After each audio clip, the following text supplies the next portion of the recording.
Hello, welcome to the meeting of the Audit and Governance Committee on Monday, the 23rd of June 2025. My name is Councillor Julian Teasey and I will be chairing this meeting. This meeting is being held in person via Zoom and streamed live to the public on YouTube. I'd remind all attendees that participation in the meeting indicates consent to the audio and video being streamed live, and that acknowledgement that after the meeting it will continue to be available in the public domain. We're not expecting any fire alarms this evening, but if it does go, then please may I ask, leave in an orderly fashion, rendezvous across the road outside the library. First, it would be useful if all voting members and officers could introduce themselves so that the public are aware of who is in this meeting and the role they're undertaking. So I'll start with myself. I'm Councillor Julian Teasey. I'm the chair of this panel. If I'd like to go to my right.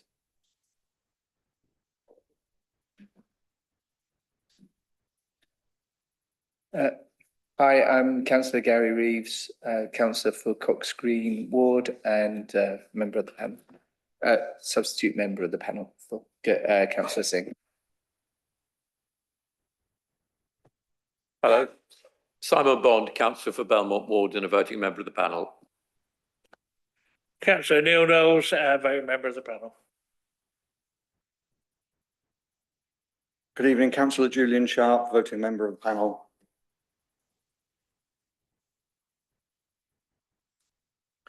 I'm Rich Clark. I'm the Chief Executive of Swap Internal Audit Services. Hi, I'm Lisa Fryer. I'm the Head of Internal Audit and Swap Internal Audit Services. Elaine Brown, I'm the Deputy Director of Law and Governance and the Council's Monitoring Officer. Good evening, committee. You're appointed auditor for the council. Julian McGowan, Assistant Director of Finance. Ian O'Donnell, I'm the Interim Executive Director of Resources and Section 151 Officer. Stephen Evans, Chief Executive. Mark Bealey, Principal Democratic Services Officer.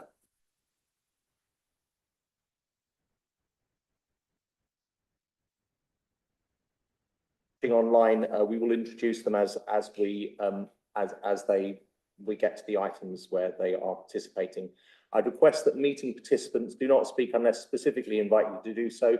Once I've invited you to speak, before you do, please state your name and the capacity in which you're speaking if appropriate. I'll also ask officers to speak at appropriate times. If any individual attempts to disrupt the meeting, I am able to use my powers in the Constitution to adjourn the meeting or have the individual removed. I'd also like to remind councillors that to improve our time and effectiveness as a committee, please try to limit repetition of points which have already been raised by others. Where possible, please put forward new points or questions which you'd like raised during your request to speak. So we will now start on the agenda items. So item 1, do we have any apologies for absence? Yes, Chair, received one apology this evening from Councillor Singh, and we've got Councillor Reeves attending tonight as substitute. Thank you. And do we have any declarations of interest on any of the items in the agenda? No, I see no hands. Okay. Item 3, the minutes of the meeting held on the 31st of March 2025. Are there any points that anyone would like to raise on these minutes? No. Can we approve these minutes here? Agree? Okay. Thank you.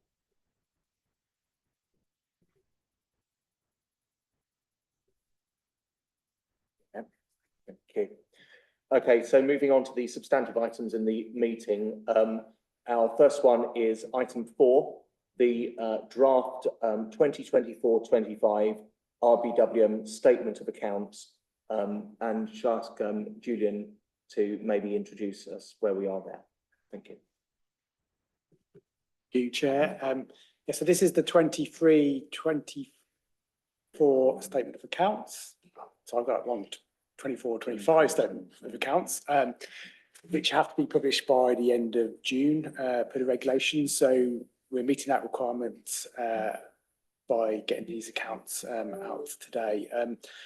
So just, I just want to highlight a few things. That unfortunately, the accounts do come with a few places where we haven't been able to complete the work, but we did take the view that it's better to publish the accounts because in essence, they are showing what we think most stakeholders are interested in how much have we got in our general fund balances, and we don't anticipate that changing from any of the outstanding work. So therefore, we thought it was a sensible thing to publish.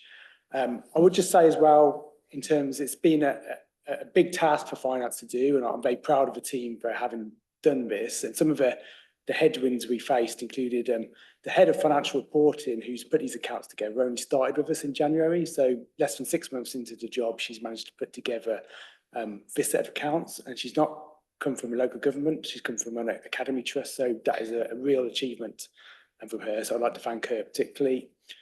We also had the systems accountant who ran our ledger for 25 plus years left in April. And that caused some interesting times, it's fair to say, during close down.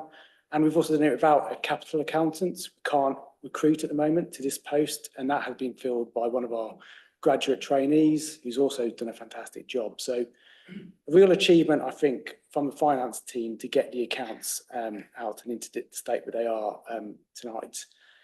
So in terms of the areas we've not been able to complete the work, I'll run through those in order. So first of all, we have the property valuations. So there's a requirement of the SIPA framework that local authorities get their assets valued every year. And we've commissioned that valuation, but unfortunately it has not been received in time for us to put into the accounts. It will be forthcoming in the next couple of weeks, and we will then process the journal entries on that. But in essence, what that will do is increase the value of the assets on the top half of the balance sheet, and with a corresponding increase in the capital adjustment account or revaluation reserve in the bottom half of the balance sheet. It does not impact on the general fund balance available to the council.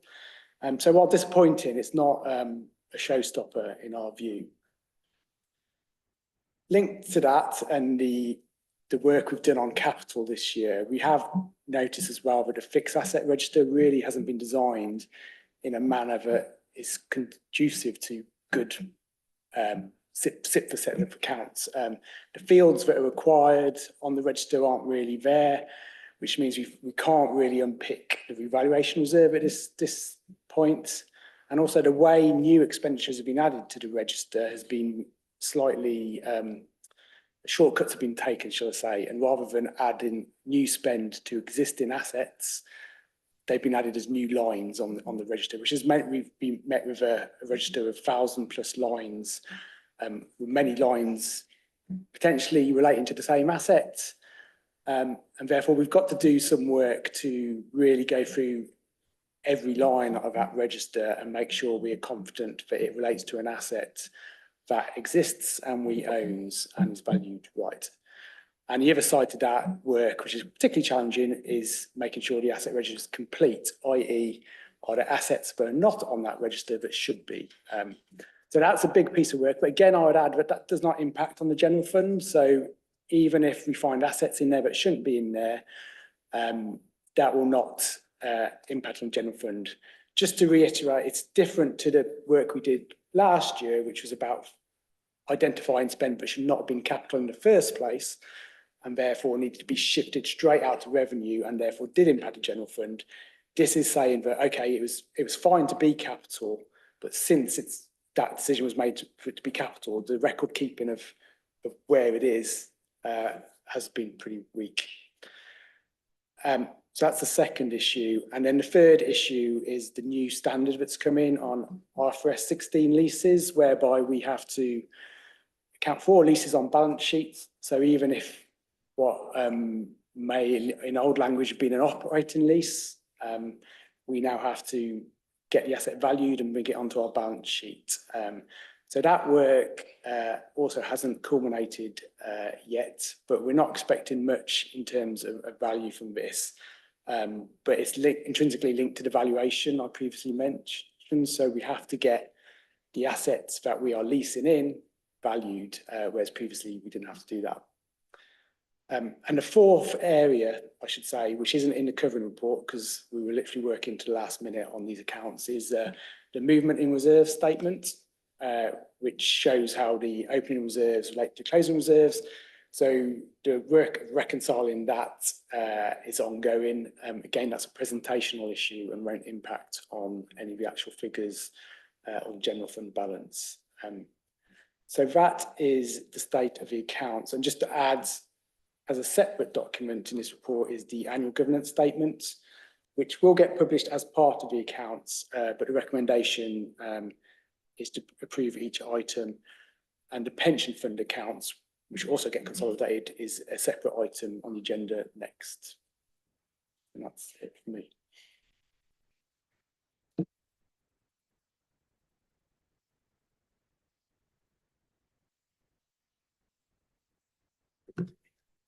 Thank you. Sorry. Okay.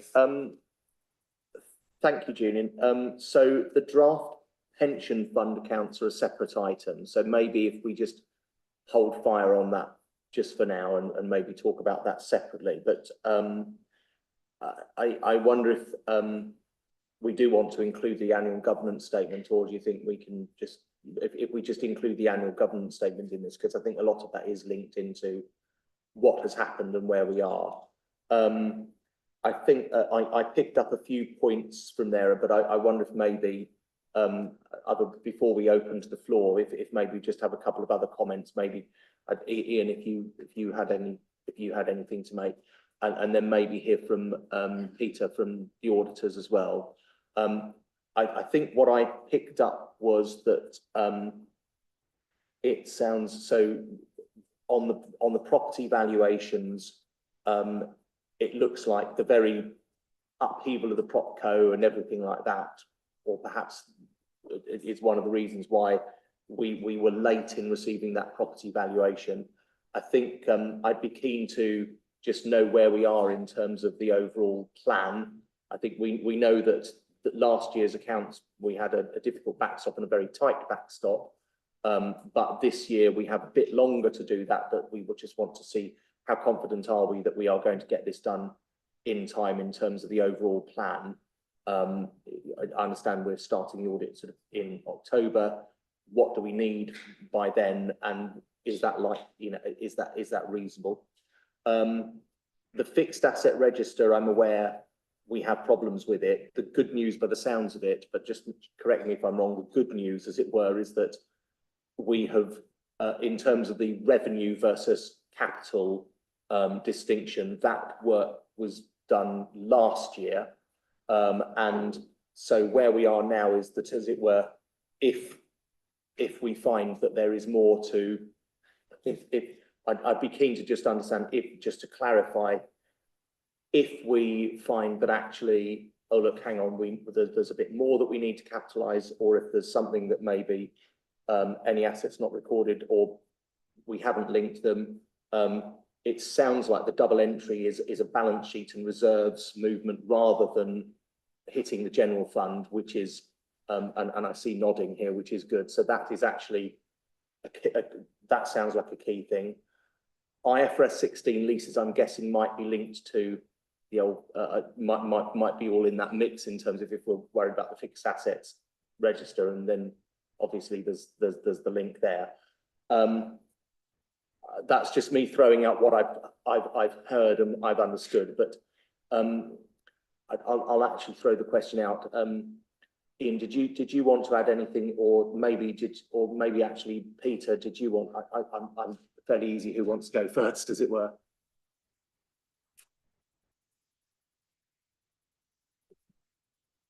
Thank you, Chair. So first of all, I'd just like to thank Julian and his team for the work that they've done on getting the accounts to us on time this year, which, considering the last set of accounts was delivered in January, that is quite an achievement. We need to recognise the fact that we're on a journey here, so it should not be a surprise that there are some issues which we are going to have to resolve during the audit period. in particular, IFRS 16, which requires us to carry out some valuations. Regrettably, the situation regarding asset valuations generally, which relates to the history regarding PropCo, the resourcing in the property team that's come in, and some delay in getting those assets valued, which results in the valuations not having been ready for us to include in this set of accounts. But as Julian pointed out, that doesn't affect the general fund accounts, which I think will be the main topic of conversation. The valuation of our assets for the accounts is generally speaking of minor interest to our residents, in the sense that we're not planning on selling them. They're not sale valuations. It's just the accumulated value of those assets. I mean, in terms of the question about is there some issue around further capitalization of revenue expenditure, again, I can confirm that we have dealt with that issue previously. There is nothing in these accounts that suggests that there is a continuing issue with that. On the annual governance statement, I'm very grateful to Elaine, who has put in a lot of work on this. And I mean, I think it would be appropriate to ask Elaine to say something about the AGS when the time is right. Thank you, Chair.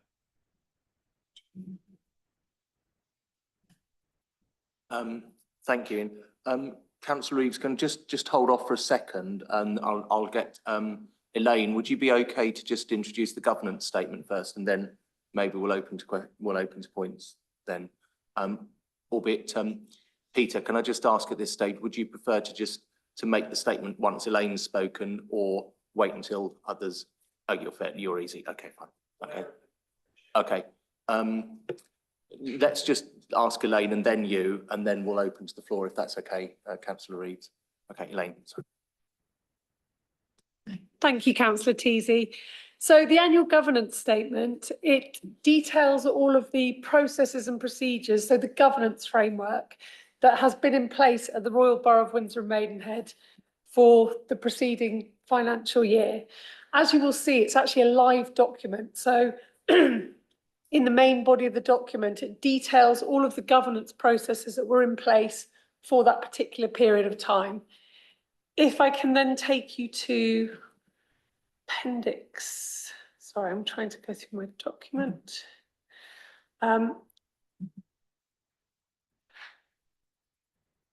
It's the action plan update, which is on page 11 of the annual governance framework. So last year's annual governance statement had an action plan. So those were governance issues which were flagged up as being perhaps incomplete or in need of some work, and there was some action that was required. So this provides an action from last year's action plan.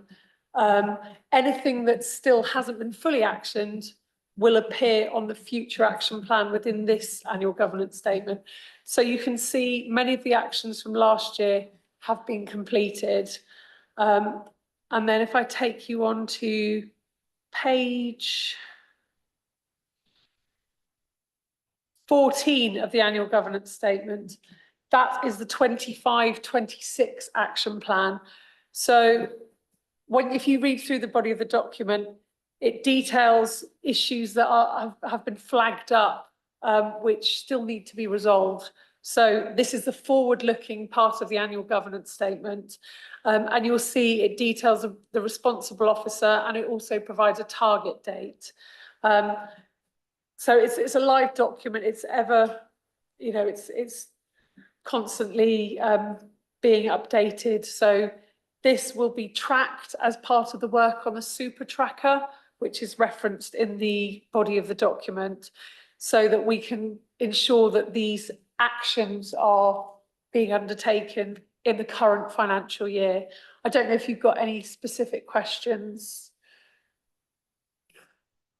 Thank you, Elaine. So I'll hold that thought just for a second. Can I just again, before I open the floor, if maybe just Peter, did you have just a few key words on the draft 2024 statement of accounts or the annual governance statement? I know that obviously you're at the start of the audit, but if you just had any comments at this stage. Thank you, Chair. Good evening, committee. So I'm acutely aware that at item 6 we have our plan, which sets out in detail our approach to discharging our responsibilities, including those of the reviewing the accounts, but just really some observations on the back of Julian and then Ian's comments on the draft accounts. It is obviously very pleasing to see a set of accounts being produced by the council at this point in the year. And I note the caveats and I note the points about the impact that those areas for updating may or may not have on the reader of the accounts and your stakeholders. Clearly, from my perspective, the way that we adopt, the approach that we adopt for giving our opinion on the accounts is a substantive one. So auditors, depending on the sector, will adopt different approaches. It can be a hybrid approach of controls, review and substantive testing. In local government, it tends to be substantive approach that is the most effective. And that really means that once we've got the numbers in the draft accounts, that's why they're absolutely critical. We test those numbers to make sure that we're comfortable that they're materially accurate. And when I introduce item 6, I will talk about materiality. And whilst I absolutely recognise that arguably some of the numbers at the top of the balance sheet in terms of your land and buildings, your investment properties, and some of the numbers at the bottom of the balance sheet in terms of your reval reserve, the CFR, etc., those are arguably not as important as the outturn, which is absolutely critical. In order to be able to give an opinion on the accounts, I do need to satisfy myself that all the accounts are materially accurate, and invariably those assets at the top of your balance sheet are very large in value. So they are a real area of focus for us in terms of our accounts audits, and that's clearly articulated in our plan. And therefore, what we will look to do, and I'm probably stealing some of the discussion we were going to have at item 6, but clearly what we will be looking to do is work with officers and continue to work with officers, finance officers, to understand when that further information will be available. Because whilst we will be starting the audit in late September, early October in detail, Chair, what we will be agreeing with officers is, subject to getting a fully complete set of accounts, is to make some resource available to actually come in and reconcile the accounts in totality back to the trial balance, the general ledger, and actually pick some samples earlier in the summer that we can then leave with officers, and then they can go away and collect the information. And hopefully, when we come back in September, October, we're able to hit the ground running, because they will be able to furnish us with those sample responses, which means we can make better progress. Thank you. That does sound like just a good idea in terms of if there is if samples can be selected early, and then officers can be working on them, then that hopefully will make it easier to complete on time. But I realise that I haven't opened the floor to the members. So Councillor Reeves, you're first up. Do you have any questions or comments? Thank you very much. Yeah, I did have a couple of questions that were really around some of the main issues that have been raised, obviously within this. One thing that was talked about was the property value, and I understand obviously about the change of PropCo coming obviously and being absorbed back into the council, then therefore now within our own management and the property management, and that we haven't obviously produced the value, the property value. I understand you've done a risk assessment of that and say that it doesn't impact the general fund. Okay, I take that point. One question is, if you're expecting it in the next couple of weeks, why is there and we're 9 months ahead of the previous performance. Can you explain to me why you didn't wait 2 more weeks to then bring it, into the accounts? Is it just being driven by the meeting date here? Or is there another driver why it wasn't then weighted for that to be included? And I heard the point that you made about that there's no interest from the public in the value of the properties, but I kind of would argue that there is a lot of interest. There is interest expressed by the public in what we have in case of property value and what income that brings into us, what residual value there is, and also the potential that could reduce our debt. There's a strategy. Now, I'm not saying that I'm not an advocate of selling off lots of property, because I think that's counterintuitive for us to actually go forward and realise how we settle the debt. But there is an interest. People do express that, and they need to understand what that is and why we, for example, have taken on a lot of debt rather than selling off property to bring in revenue, to reduce the interest that we have to pay on the existing debt, or to reduce the debt that we have. So it actually does have a significant impact on the strategy and the vision of this council. So to actually say that there's no public interest, I would advocate that that's not a correct, in my opinion, that's not a statement that would resonate with some of the public that are definitely interested in that. Okay, so we can't just dismiss it. It's something that we need. So there's some things and concerns obviously around that, and I understand that because we've had this change, there's been challenges to be able to do it, and I totally appreciate everyone's worked really hard to try and do that. I also want to understand, therefore, do we have the resource in the property management team to be able to actually not to avoid this in the future, to actually properly manage the property that we do have and the value that it brings to this council? So that's one of my questions around the property value. And then I just need to have a bit more, if you can tell me how you can stand by the confidence in the statement that on the asset register, that it was said that you're definitive that none of that capital spend was actually utilised, to cover the revenue spend or the general fund, because that is quite a statement when we have seen in the past all the issues that we uncovered only last year from years ago that wasn't the case. And if I don't ask that question, I don't feel that I'm doing an appropriate scrutiny of your statement, because we've heard that previous councils have had to have accepted what's been told to them. I don't want to do that. I need to know where you register that level of confidence that you haven't gone through the whole of this. And when will you do that? What's the plan? Because I saw there's a plan in there to do it, but there's no timelines. I'd like to see where the indication is of how long that's going to take, just in some way, so we can measure it, so we can check whether you're on track when you come back before this committee or other committees. So they're my questions. Thank you.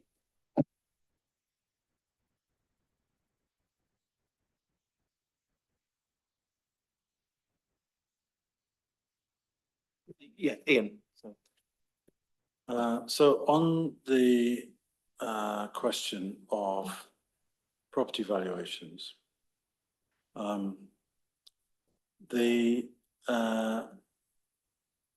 think the question was, why not wait until you've got them if you're expecting the information imminently? Why publish now? So 2 reasons for that. The first was we have only just received them very recently. We did not know when we were going to receive them until very recently. And so we were already committed to producing the report at the time that it became apparent that we were going to be receiving them. But the second thing is, I think there's something very important about meeting the statutory deadline for delivering the accounts. It's an important statement for this council to hit that statutory deadline. It's symbolic of the improvement that we are making in the way in which we're managing our finances, and it's an important message in that respect. And then indeed there is the question of which meeting of this committee are we bringing this to. We had planned to bring it here. We did not want to change that unless we absolutely had to. So those are the reasons why we didn't delay. And I did give quite a lot of consideration to that because I have to sign whether these accounts are true and fair. And I've had to qualify my statement about that in this set of accounts because of the late delivery of that information. But on balance, my judgment was that it was more important to have that information in front of our residents on time and to work on it afterwards than it was to delay for we didn't know how long and possibly deliver it very late and miss the opportunity for our residents to have the information earlier.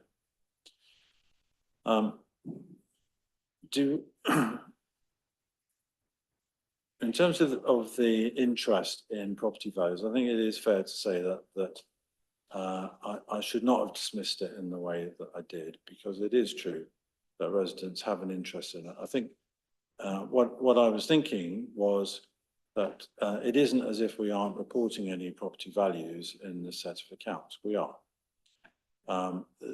What I'm talking about is the difference between last year's property values, which is what we've based the values that we've put into these accounts on, and a new valuation that's carried out by valuers during the course of the preparation of the accounts. So it isn't as if our residents don't have any information about the value of assets in the accounts. They do, and we're all aware that the value of property can go up and down depending on the market anyway.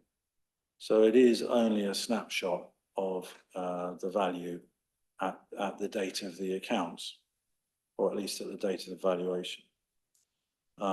So therefore, and I'll just point out that in terms of the way in which valuations are done in the accounts, it's not the case that that we are obliged to carry out full valuation of the properties every year.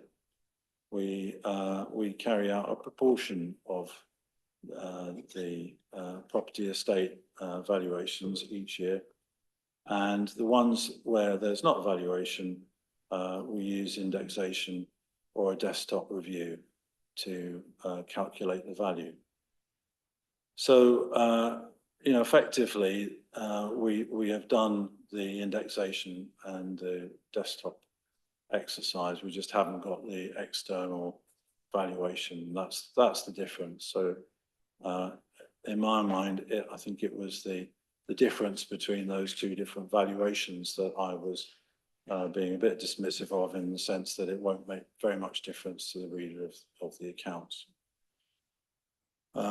Then the question about, do we have the resource in the property management team to deliver this? Well, we're going to be reviewing the process that we went through this time around with the property colleagues to understand what went wrong. It does seem a fairly straightforward process to instruct the valuers to carry out the work. And indeed, on this occasion, we assisted in the finance team with that process to try and speed it up. So I'm confident that we will iron out the problems that we have experienced this time around by the time we get to next time. On to the question about how can I be confident that there isn't any capitalisation of revenue spending that is not appropriate in the council? Well, obviously I cannot give you a categorical statement that says there is none at all, because mistakes do happen. And it is possible at any time that an officer will miscategorize an item of spending.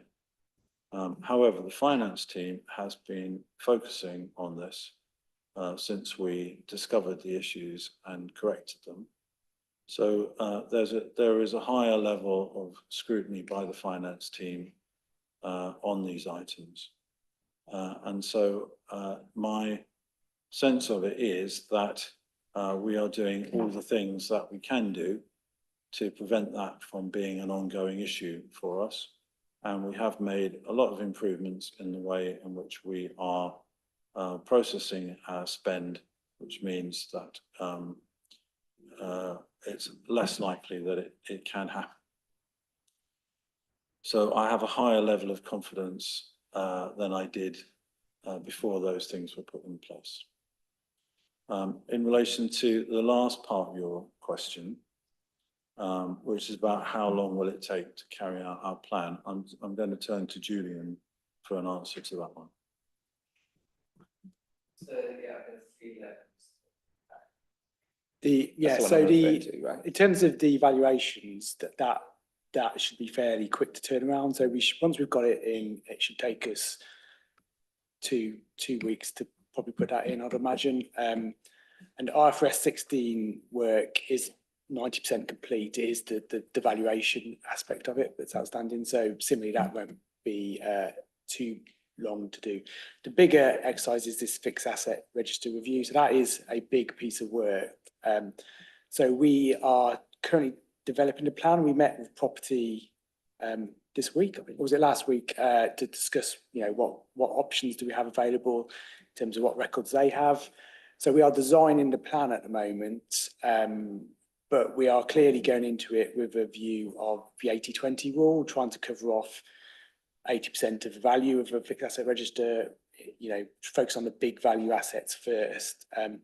I would add as well that in local authorities generally, a large portion of our assets are infrastructure assets, and the sector generally is a little bit of its own mess on this, in that SIPFA have issued a number of overrides in terms of normal accounting practice for infrastructure assets. So we don't really need to worry about the infrastructure assets, because the practice we are following is similar to what most authorities will be doing. It's really the other land and buildings, the intangible assets, the investment assets, just making sure those are accurate. So I think realistically, once we've got the plan, we need to check we've got the resources, but we'll be aiming for doing it for a set of accounts in September. So we plan probably after summer holidays to issue an updated version of accounts, and that would be our target to hit for that. But it's still a bit of an ongoing process. In terms of how that's going to report, I have suggested in my report, but we'll report via the finance transformation programme, so that group can keep an eye on how that is progressing in terms of whether we're on track or not, basically. But it's a big piece of work, there's no doubt in it. Councillor Knowles. Thank you, Chair. Yeah, quite remarkable. If we come where we were 2 years ago, to be on track, in fact ahead of track, I think is a remarkable achievement for the whole team, Julian and Ian. And it's not to be sniffed at, to get back in with all the things. We all knew there was a few elephants still out there, like the fixed asset register, and of course the property company rearing its head.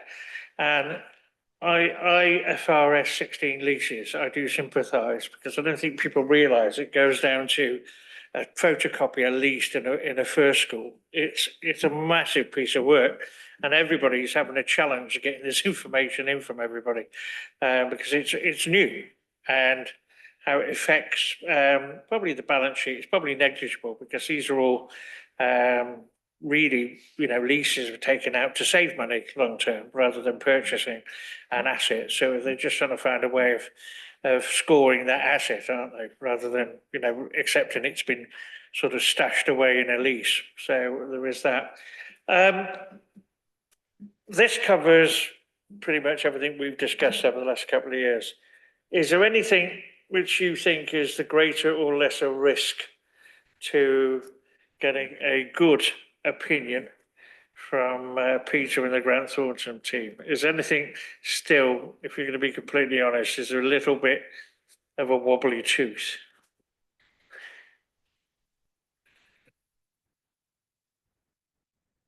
Ian's just said the opening balances clearly is probably a high risk area. I think I think the primary risk to RBWM in terms of going forward and making these accounts into really a routine exercise is the capacity, the staffing side. We've got an excellent head of financial reporting, we've got a good team, but the sector generally is suffering from a lack of local authority accountants. So I would put that as number one risk. We have, just for the committees, we have gone through the similar exercise last year, obviously, of reconciling everything on our balance sheet. So we're confident that we're in as good a place as we can be. But yeah, there's nothing else that strikes me at the moment. I might think of something later, but Councillor Sharp. Thank you, Chair. One of the things that was mentioned earlier on was the staffing capabilities within the property company. And the other element is the staffing element within the finance team. And there's been quite a lot of discussion about that. Are you at a point now where the staffing levels are correct within the finance team? Have you got the right balance of staff, and have you got the right number of staff? the finance side, I'd say we're not where we want to be. That's not because we haven't tried. The issue is, as I said on the previous question, is the state of the local government market. So we are currently out to recruitment, we're continuing out to recruitment, but really the way we see of getting out of the skills shortage is to grow our own, and that's why we now have 5 apprentices in finance doing their SIPA scheme, and we have another 2 starting in September. So that's it. That's quite a large amount of apprentices to have for a unitary authority this size. But what we are doing is thinking ahead, and if we're not going to be able to find the people in the market, and it is difficult with our location where we're competing against the London boroughs, we've got to think long term about how we get people who are committed to RBWM. And so our apprenticeship programme, as well as making sure we've got lots of people coming up through the system, we've really focused on trying to get local people who are local to the area, and hopefully will stick it out at RBWM. So that's our approach. But I have to be honest with you, we're still not where we want to be in the finance team, and that's not because we're not trying. We're trying our best to recruit, but it's difficult, the market at the moment.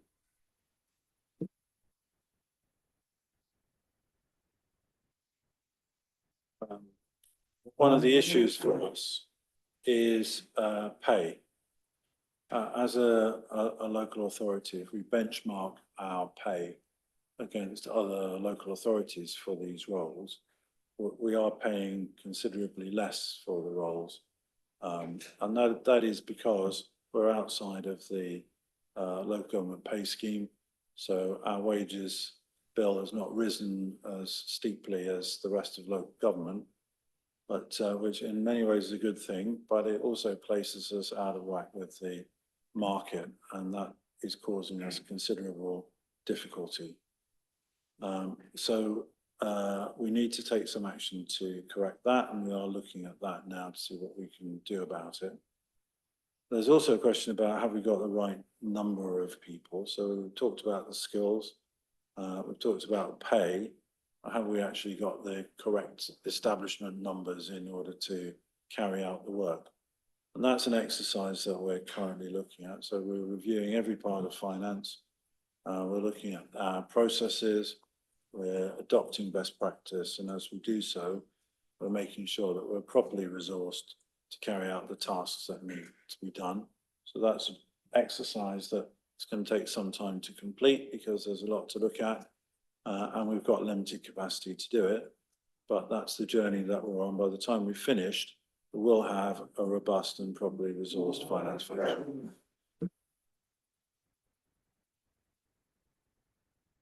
Did you have a follow-up? Okay, actually, do you mind if I just wait? I'll bring, if that's the case, I'll bring councillor Bond in and then bring you back. Councillor Bond.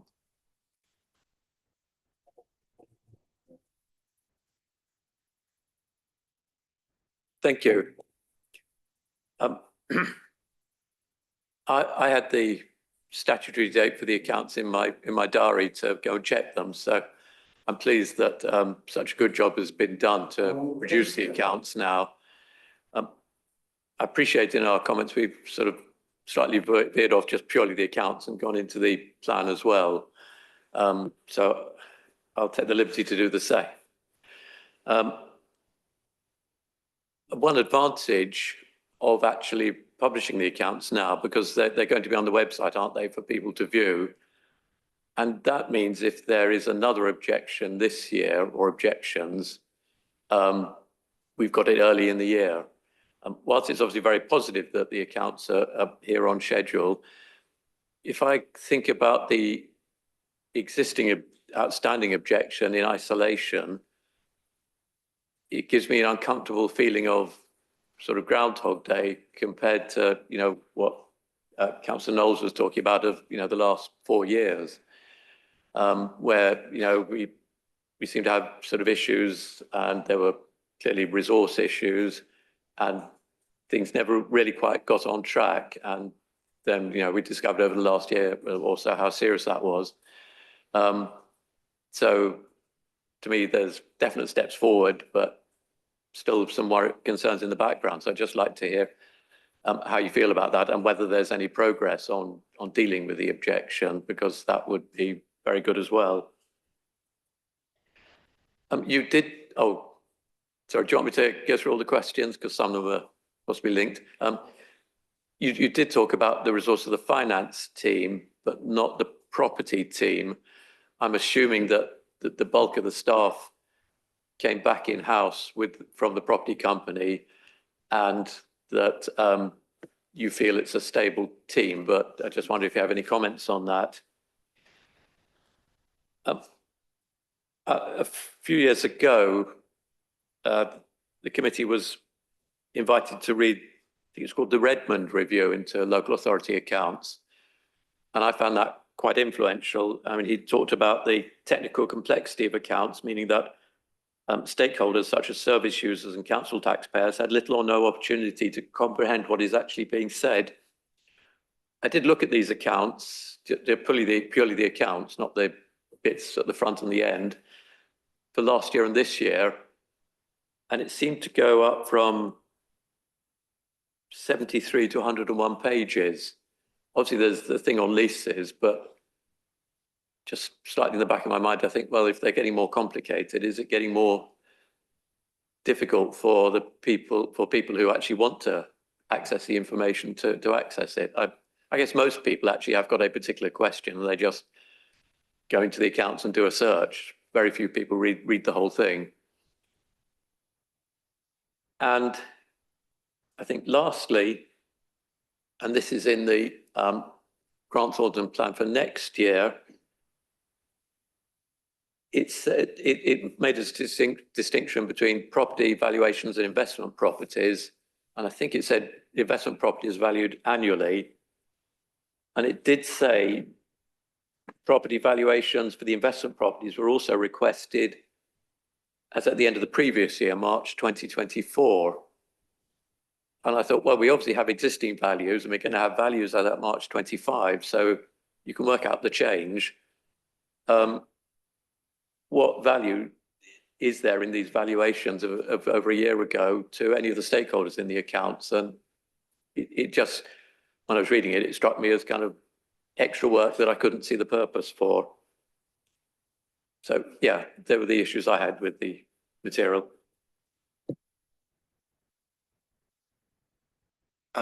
Stephen, yes. I'll comment on the property team if you like, and leave the rest to colleagues.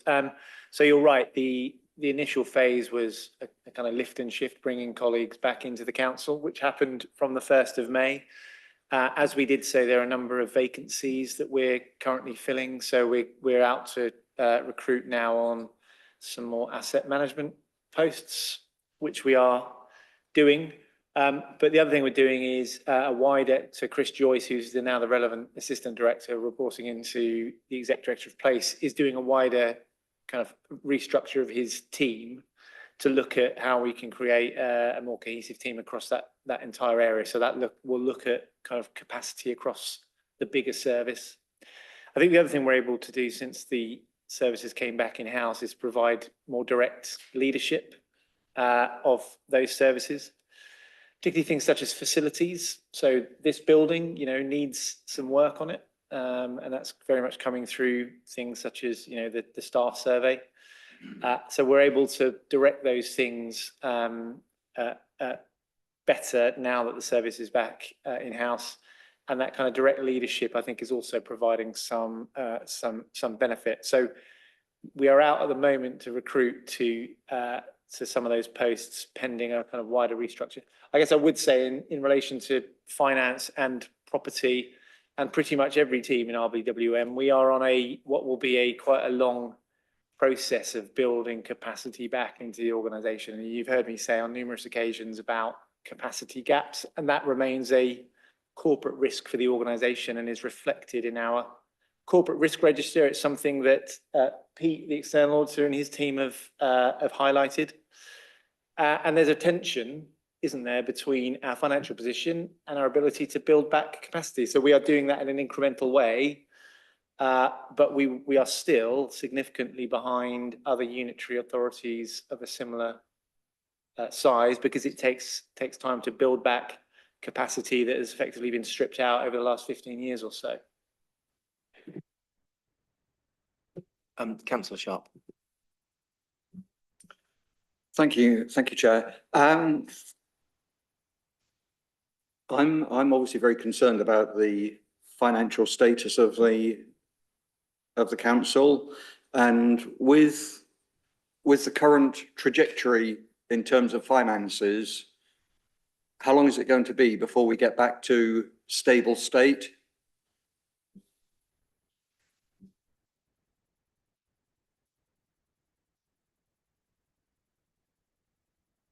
I'm terribly sorry, Councillor Sharp. Did you have a question for me? I was just talking to talking to Mark just a second ago. Then was that a question for me? Sorry. So did you want to continue your questions, or did you have a question for me? I was just talking to Mark just for a second then, so I missed. Okay. Okay. Okay. Did you have a question for officers? Okay. I'm really sorry. I realised that Councillor Bond that we didn't get a full answer to your question. So do you want to thank Stephen for talking about the property company? But did anyone else, and one of the officers, Julian, want to talk in response? Yeah. So on the objections, I think Pete, you can give an update when we get to your section, so we can update where we are on that. Obviously, we open these accounts up for objections, for inspection, I should say, not for objections, for inspection shortly after they've been published. So yes, we'll wait and see if anything comes back from that. Interesting, you looked at the number of pages. That would just sort of check I'd do actually. So it's disappointing to see the number of pages have gone up, because we have streamlined these accounts a little bit, not quite where we want to be. But you're probably right, but it's probably gone up because of the additional disclosures on IFRS 16, and just generally us going through and making sure we are code compliant in some areas. So for example, I think the narrative statement might be a bit longer than it was in the past, and that's just because we've gone through quite diligently through what the narrative statement should include, and making sure it's included everything it should do, which maybe has added a few pages here and there as well. But yeah, it's definitely on my list to try and get the number of pages down, because I agree that current state of local authority accounts isn't particularly facilitating the readers to understand the position at the moment. But yeah, I think that's investment property. So investment property, just to confirm for clarity, that we didn't value our assets in the 23-24 accounts either. So we're doing it's a 2-year catch up on the position. So yeah, just to confirm that. Thank you. I see no further, Councillor Reeves. Yes. Thank you. I wanted to ask, obviously we're still within the same agenda item being the actual financial statement, and there was one item in there that I was quite interested. I wanted to know a little bit more about. So within the expenditure by and income analysed by nature, there was a employee benefits expenses, and from the 23-24 we went up from 80 million. I mean, I'll just round it because rather than give the exact number, up to a 92, call it 93 million, right? 92,966, which to, I was just calculating is nearly a 13 million pound increase from year to year, year to date. I was trying to understand kind of how that 12 million increase is made up of and where a lot of that huge increase has come from. What I read was that obviously there was section 7 which talked about the employee benefits. So there's benefits payable during employment, termination benefits, post-employment benefits, and accounting for pensions as well, and then discretionary benefits. When I read about the pension, there was a removal of pension contributions to the employer, and then going over to the addition of the IAS 19 employee benefits pension. I still can't quite work out for myself, where does most of that 12 million increase come from? Can you please give some insight into where that sits? How did we get a 13 million pound increase against the previous 80 million expenditure? So can you actually put the context together for me, please, so I can understand it a bit more? And then I might have a follow-on question, depending on what you say. It's caused it without having the data in front of me, but obviously 3% paying board, I think, would account for a small amount of that money. The main issue was the insourcing of Optalis, which brought all our statutory social workers, which should previously be counted as a contract expenditure. We're now on our payroll. Similarly, I'm not sure what point the property staff would have transferred, but they would have also come onto our payroll. I'm trying to think if there are any other insource. I think that those are the main areas, I believe. And I think there might be something in place as well where the highways contract was insourced as well. So those, off the top of my head, are probably the main things. But the biggest one there will be the Optalis, where all the statutory social workers, which were previously in a contract, came onto our payroll.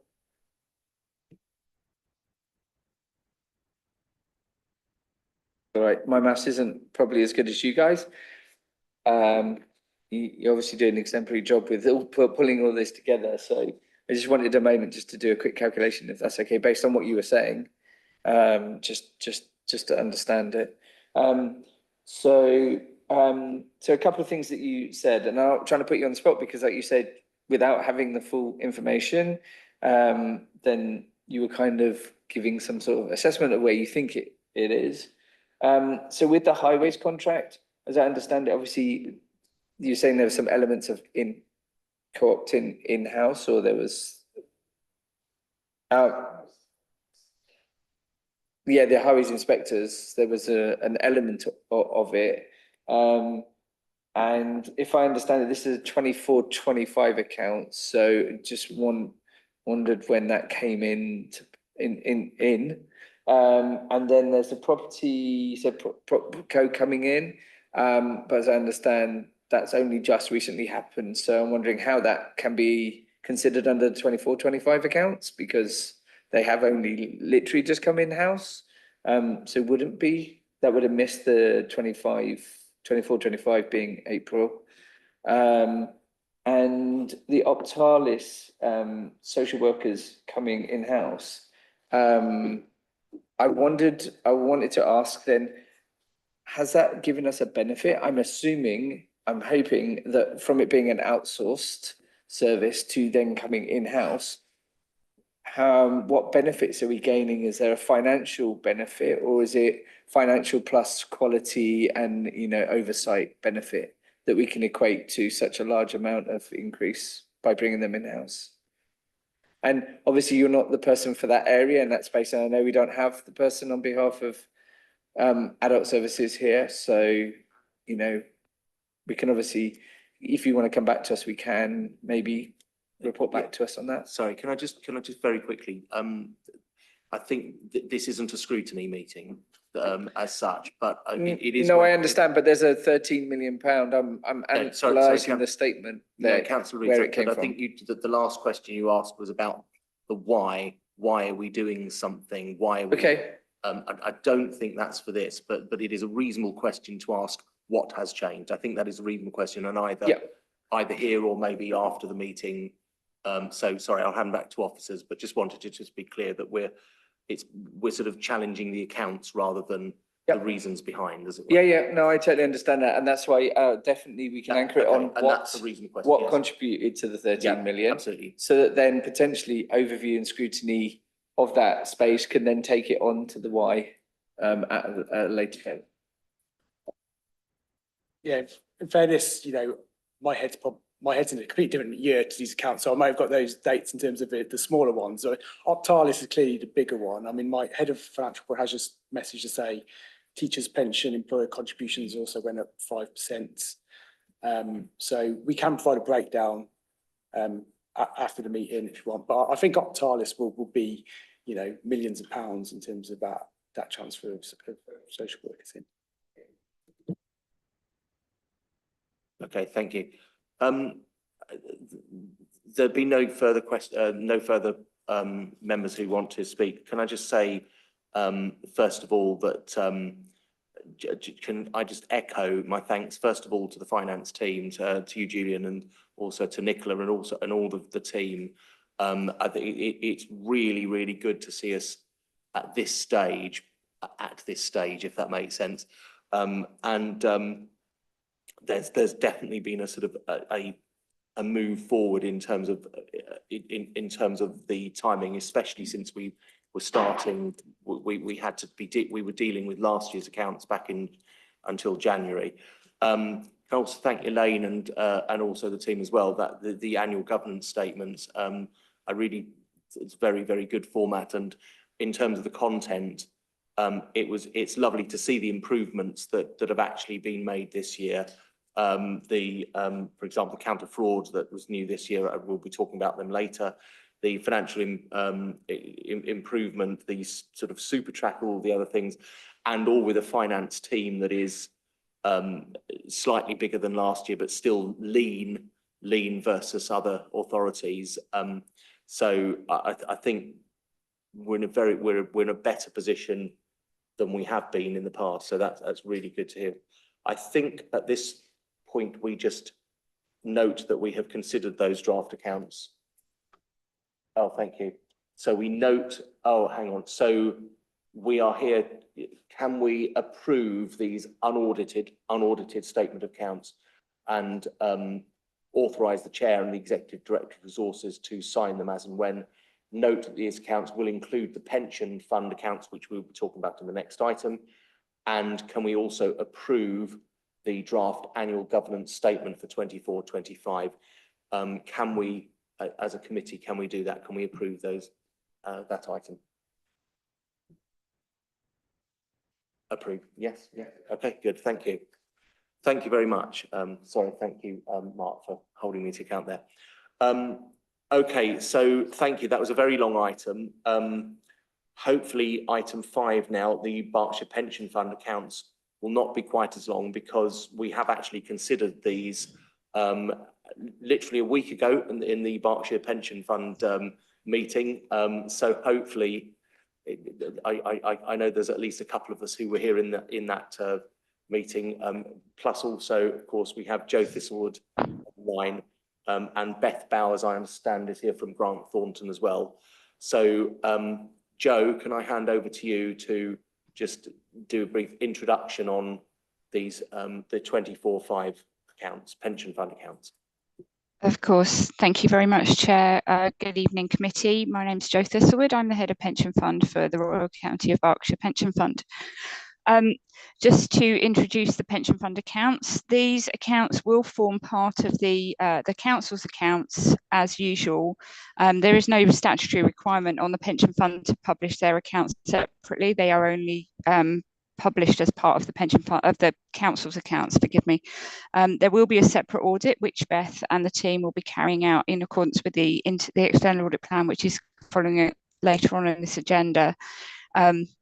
So very similarly to the council's accounts, some of the items that are presented in the pack are missing information, primarily due to the fact that information hasn't been received from the relevant third parties.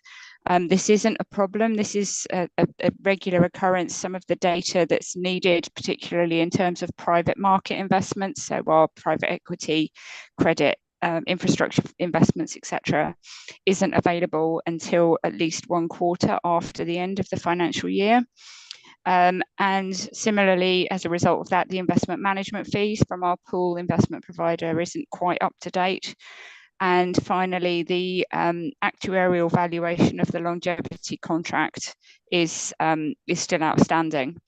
All of this information will be received by the end of August, by which point the accounts will then be updated and presented to the auditors for their work. As the chair mentioned, these accounts were presented to the Pension Fund Committee meeting on the 16th of June for their information and scrutiny.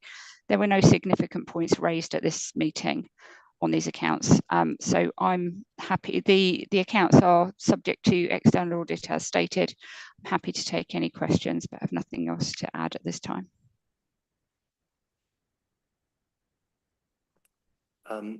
Thank you. I'll go straight to Councillor Sharp, actually, and Beth, if you just stand by, and no doubt there may be questions for you as well. Councillor Sharp. Yes, note 20 to the accounts. I'd like to understand what the X's mean in the third paragraph. Just bear with me, Councillor, while I call the document up. Note 20, forgive me.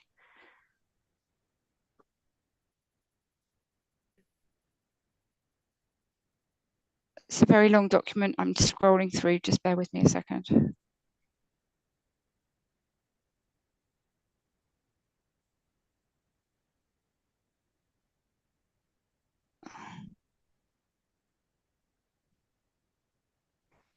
Page 38 of 41 of the accounts.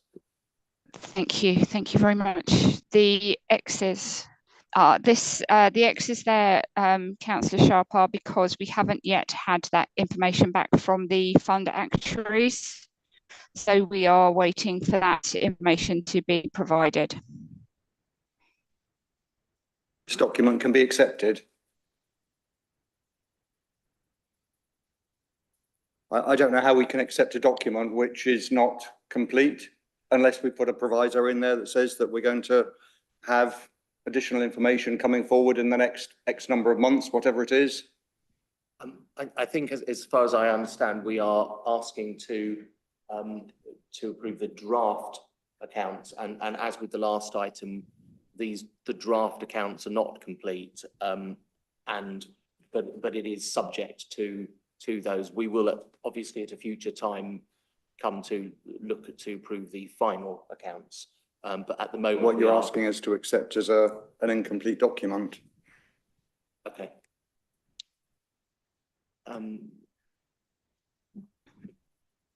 Joe or Beth, do you have any comment to make on this? I mean, my understanding is these are substantially complete as draft accounts with obvious, I mean, for example, the investments, private equity investments, infrastructure investments, we would not have expected to have received the valuations of these as yet. because of the nature of those assets, for example, and the things that are mentioned. Chair, sorry, Chair, if I may very quickly. Yep. Some of the information that, as we've mentioned, some of the information in terms of the asset valuations is currently based on information that is available to us at the most recent information we have. So the figures in the accounts are based on December's valuations at the moment rather than March's valuations. Unfortunately, with this particular note, it's not something that we locally can estimate. We do have to wait for our actuarial advisors to provide us with that information. So until we have that, we cannot physically put that information into the accounts. If we were to delay it for that information, we would be holding up the council's accounts, which would mean that we're causing the council to miss their statutory deadline. So we are very much aware that that information is missing. These accounts are draft. The figures that you mention in the note do not have any impact at all on the substantial accounts of the balance sheet and the income and expenditure account. So this is purely a note. It is very unfortunate that the information is missing, but unfortunately, due to the nature of the valuation and the calculations that need to be undertaken, this information can't be provided any quicker. A line in here that states that, and that information will be forthcoming in due course, so that we're aware of that, because otherwise it looks like we're accepting an incomplete record. I'll make that amendment, Councillor Sharp. Excellent, thank you. Excellent suggestion. Yeah, that's what we figured was best solution over here as well. So yeah, happy with that. Are there any other questions? Since no one did, while people think of that, Beth, did you have any comment on rather than we will talk about the plan for the audit and item 7, but just before we get there, do you have any comments as at this stage on the draft accounts and where we are at the moment? Just any comments. You don't have to add much if you don't want to, but if you did, then it'd be good to hear what your thoughts are. Thank you, Chair. For the benefit of those online, my name is Beth Bowers. I am the appointed auditor for the Royal County of Berkshire Pension Fund. I work for Grant Thornton and I'm a director for that organisation. In terms of the draft financial statements, we have discussed these with management, and this is the same approach that was followed in the previous year. This year, we are looking to undertake our work on the draft financial statement slightly later in the process. So the information being provided in its fullest form a little bit later will not cause us any significant delays. But we have already discussed with Jo and her team around the possibility of provision of estimates at an earlier point in the future moving forward. We recognise that the fund is, as the council is, on a journey to recovery from the backstop and delayed sets of financial statements. And so we will do what we can to support in that recovery process.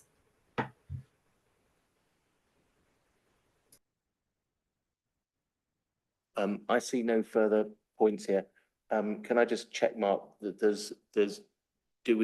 are we approving anything here, or are we noting? I think it's to approve the draft accounts. Okay, do you have the wording? Can we just bring the wording up? Okay, so the recommendation is that the committee notes the report and approves the unaudited statement of accounts and authorises the chair and executive director of resources to sign them as and when. Can we agree that? Yeah.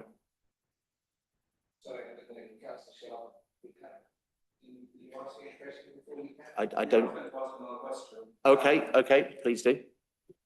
In connection with the funding gap, to what extent is the council going to need to make additional contributions to the pension fund, and what impact is that going to have on the council's finances over the next 5 years?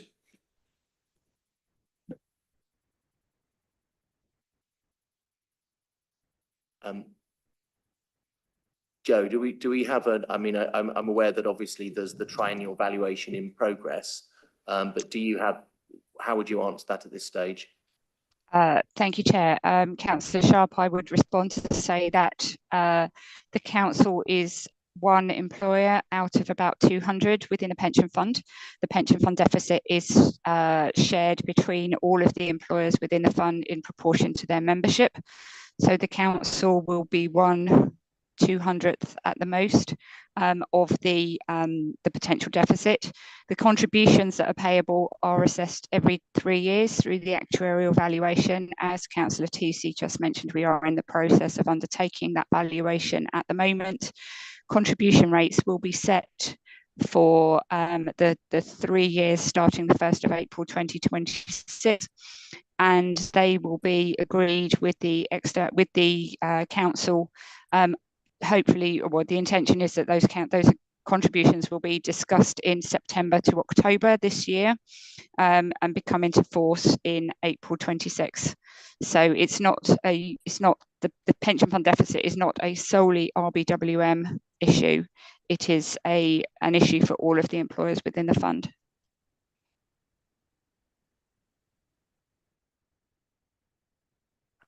Did you want to come back, or are you happy with that?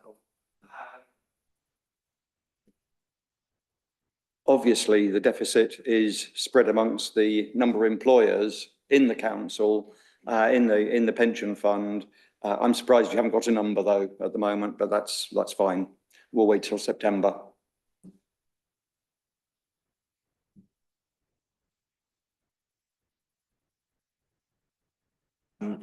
Councillor Reeves.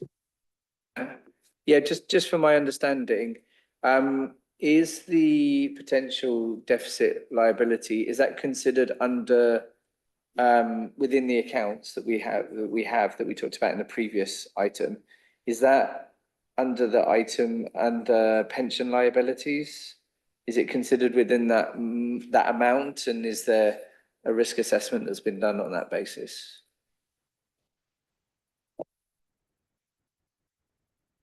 Our share of the pension fund liability is in our accounts. It's actuarially assessed, extensive disclosures. We pay an annual amount, which Councillor Sharp was asking about, and I seem to think off the top of my head it's about 4.6 million at the moment per annum for past deficit contribution. Yeah, that's.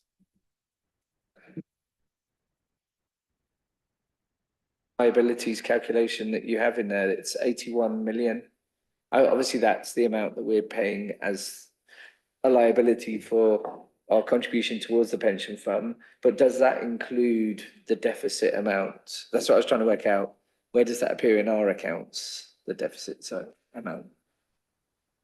Is it what in the council's accounts? Yeah, yes, yeah. So it's in there somewhere. I don't know which note it is, but basically we clearly have a value of deficit, and correct me if I'm wrong, Joe, but we basically decide on what period we're going to repay that deficit, and that's what determines the £4.6 million per annum payment. But yeah, all that is disclosed in a note to the council's accounts. I'd have to find it though.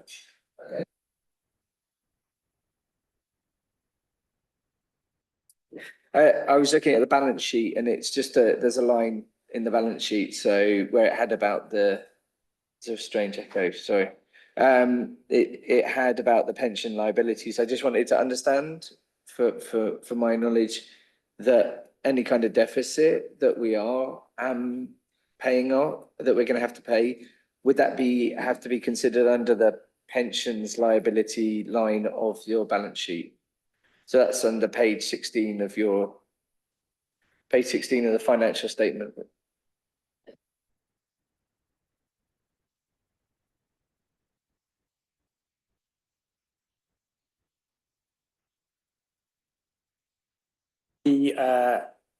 In local authorities, we carry the liability in the balance sheet, and we have. Sorry, Julian, just one. I need to just turn down that.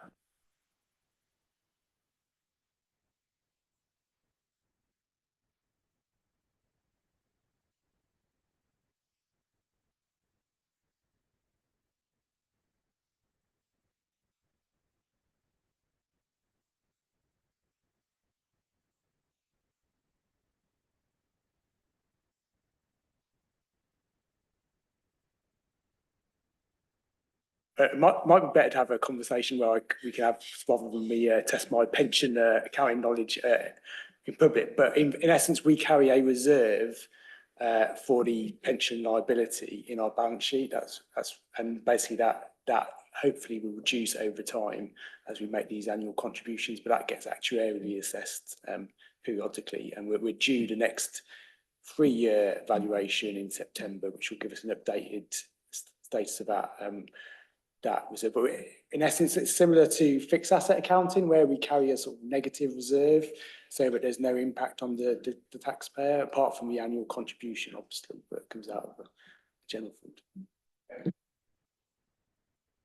It's just because when I looked at it, then it kind of highlighted to me, and I didn't pick up that it'd gone down. So it was from 89 million down to 81 million from the previous year. So it's, as I read that means that we're having to allow 8 million less around the pension liability. Because that's obviously in the balance sheet, that's a negative.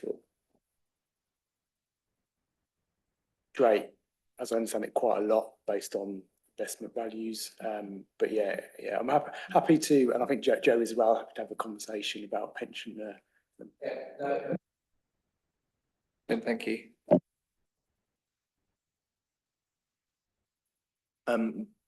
Joe, did you want to say anything on that? Or, I mean, I think we're aware that the pension liability can fluctuate enormously, not just actual assumptions over the liability, not just asset valuations, but also in terms of from the borough's point of view, the recognition criteria Yep. as well. But did you want to say anything on that? Just very quickly, Councillor Reeve, I'm very happy to have a conversation with you outside of this meeting to go over pension fund valuations. It's a very interesting topic. I spend my life doing it, so must be good. Just to say that the liability that's shown in the council's accounts is the council's share of the total difference between all potential future benefits payable and the current value of the investment assets as it stands on the date of the valuation. It is incredibly unlikely that money will be drawn in one go. It is a future liability for potential pensions payments of all current and past members of staff of the council. It is valued on an annual basis, the information that goes into the council's accounts, and it fluctuates not only on investment returns, but also on what's called the discount rate. So how much the future value of pensions payable is discounted. It's also subject to longevity assumptions on the membership. It's subject to membership numbers and potential early retirements, deaths in service, etc., etc. So there's a lot of detailed calculations that go on behind it. It has gone down this year. That's primarily due to changes in the inflation rate that's used as a basis for the discount factor.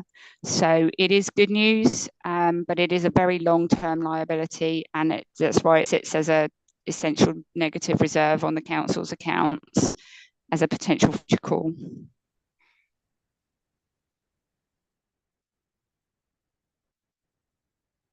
I see no further questions. Are we able now to note this report and approve the unaudited statement of accounts for the pension scheme and authorise the chair and executive director of resources to sign them? Are we able to do?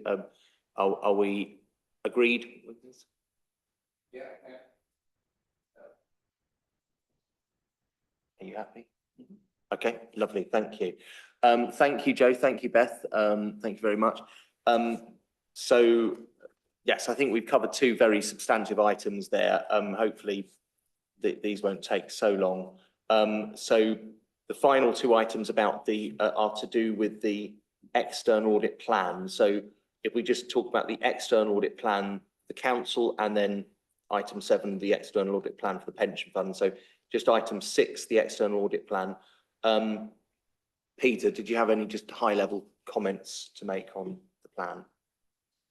Thank you, Chair. So, yeah, just if I may, just before I introduce the plan, conscious Councillor Bond asked about the objections for the prior year. So taking it chronologically, I just wanted to give the committee an update. So you'll recall at previous meetings of this committee, I referenced 2 objections.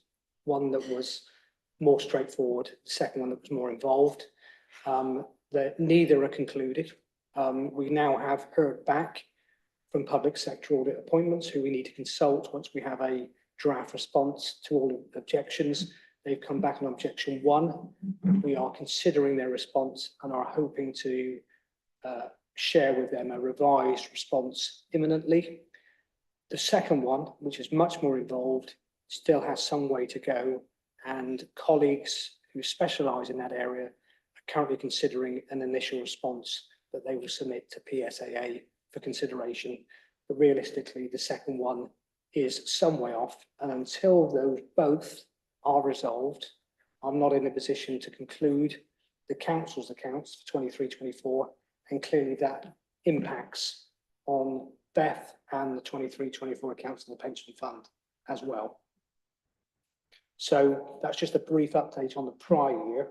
Chair, do you want me to stop there and take any questions on that before I go on to the plan, or are you happy for me to roll straight into 24-25? Okay. So the 24-25 plan sets out our approach to discharging our responsibilities. And just to remind committee, our responsibilities are twofold: the opinion on the accounts and the financial statements. The plan isn't fundamentally different from last year, and it's not fundamentally different from what you would see at any normal council of this size and this complexity. Clearly, we're ultimately aiming for a sign-off before the backstop, which is the end of February 2026. And when I do come to sign off the accounts, clearly the backstopping of the prior year accounts will impact on that opinion. But ultimately, what are you looking for as a committee? You are looking for us as auditors to have audited those draft accounts and satisfied ourselves about the closing position. And then that enables us over time to regain that assurance in totality and ultimately arrive at a clean opinion. Our approach is substantive. So we look at the numbers in the accounts, the pages, as we've discussed. It's a very large document, and we do undertake audit procedures on all those numbers in the accounts. As you would expect, we risk assess, and we focus our testing on those areas of the accounts that are subject to greatest risk of misreporting. You'll see on page, in the summary on page 49 of your pack, that what we do is we set a materiality, and the materiality is based on the prior year accounts, just over £6.7 million for the council. So any numbers in your primary statements above that number will be subject to enhanced procedures. And then we have the big risks, those numbers that are greatest risk of misstatement, where we will spend the majority of our time gaining assurance. And a number of these areas have been touched on already in introducing the accounts. So the first one is management override of control. And these are the estimates, judgments, but it's also journals. And we're very interested in journals because that's a really good way, should you wish to do so, to move money between accounts, cost centres, or even financial years. And then we're back into the area of discussion that we had previously, which is that top of the balance sheet, those very big numbers, the land and buildings, investment properties, where you use your own experts to value them. We use our own experts to make sure we're happy with what your experts have done, because it only takes small adjustments in those to make some pretty big differences. And whether that's appropriate or not, that is what we're required to do under the CITFA code, which you base your accounts on, and auditing standards.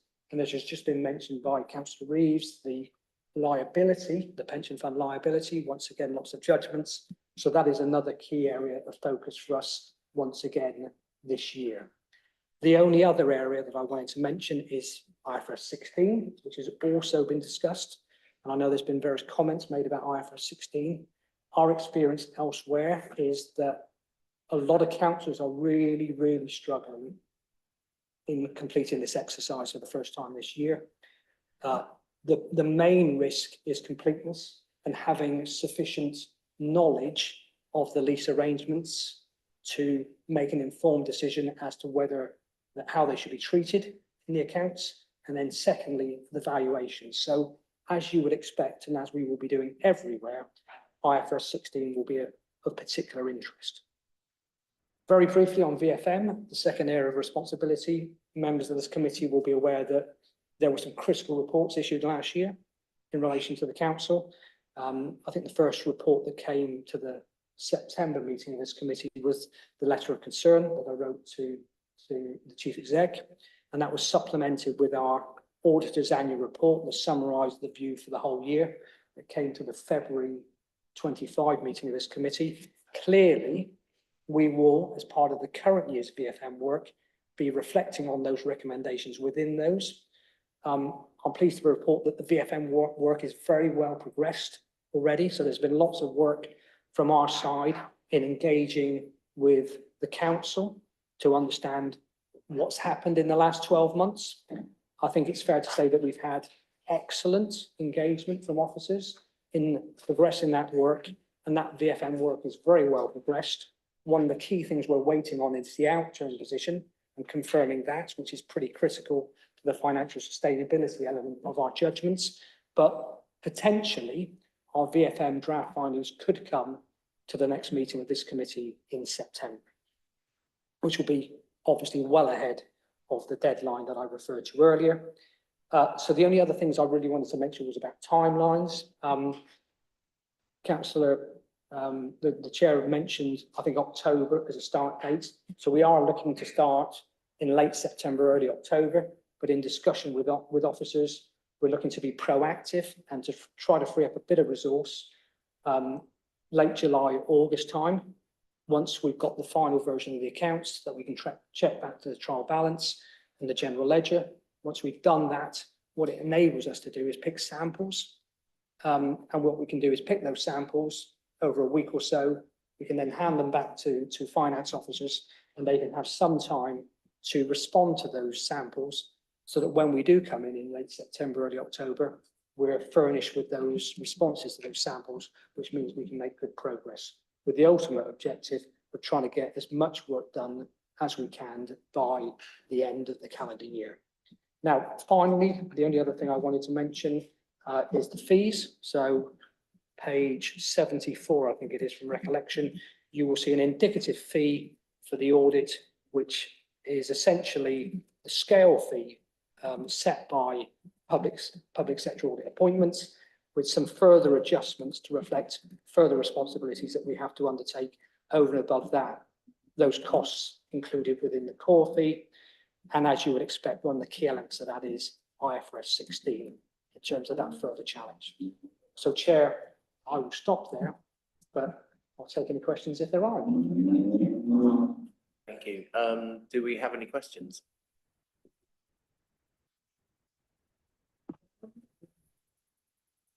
Okay.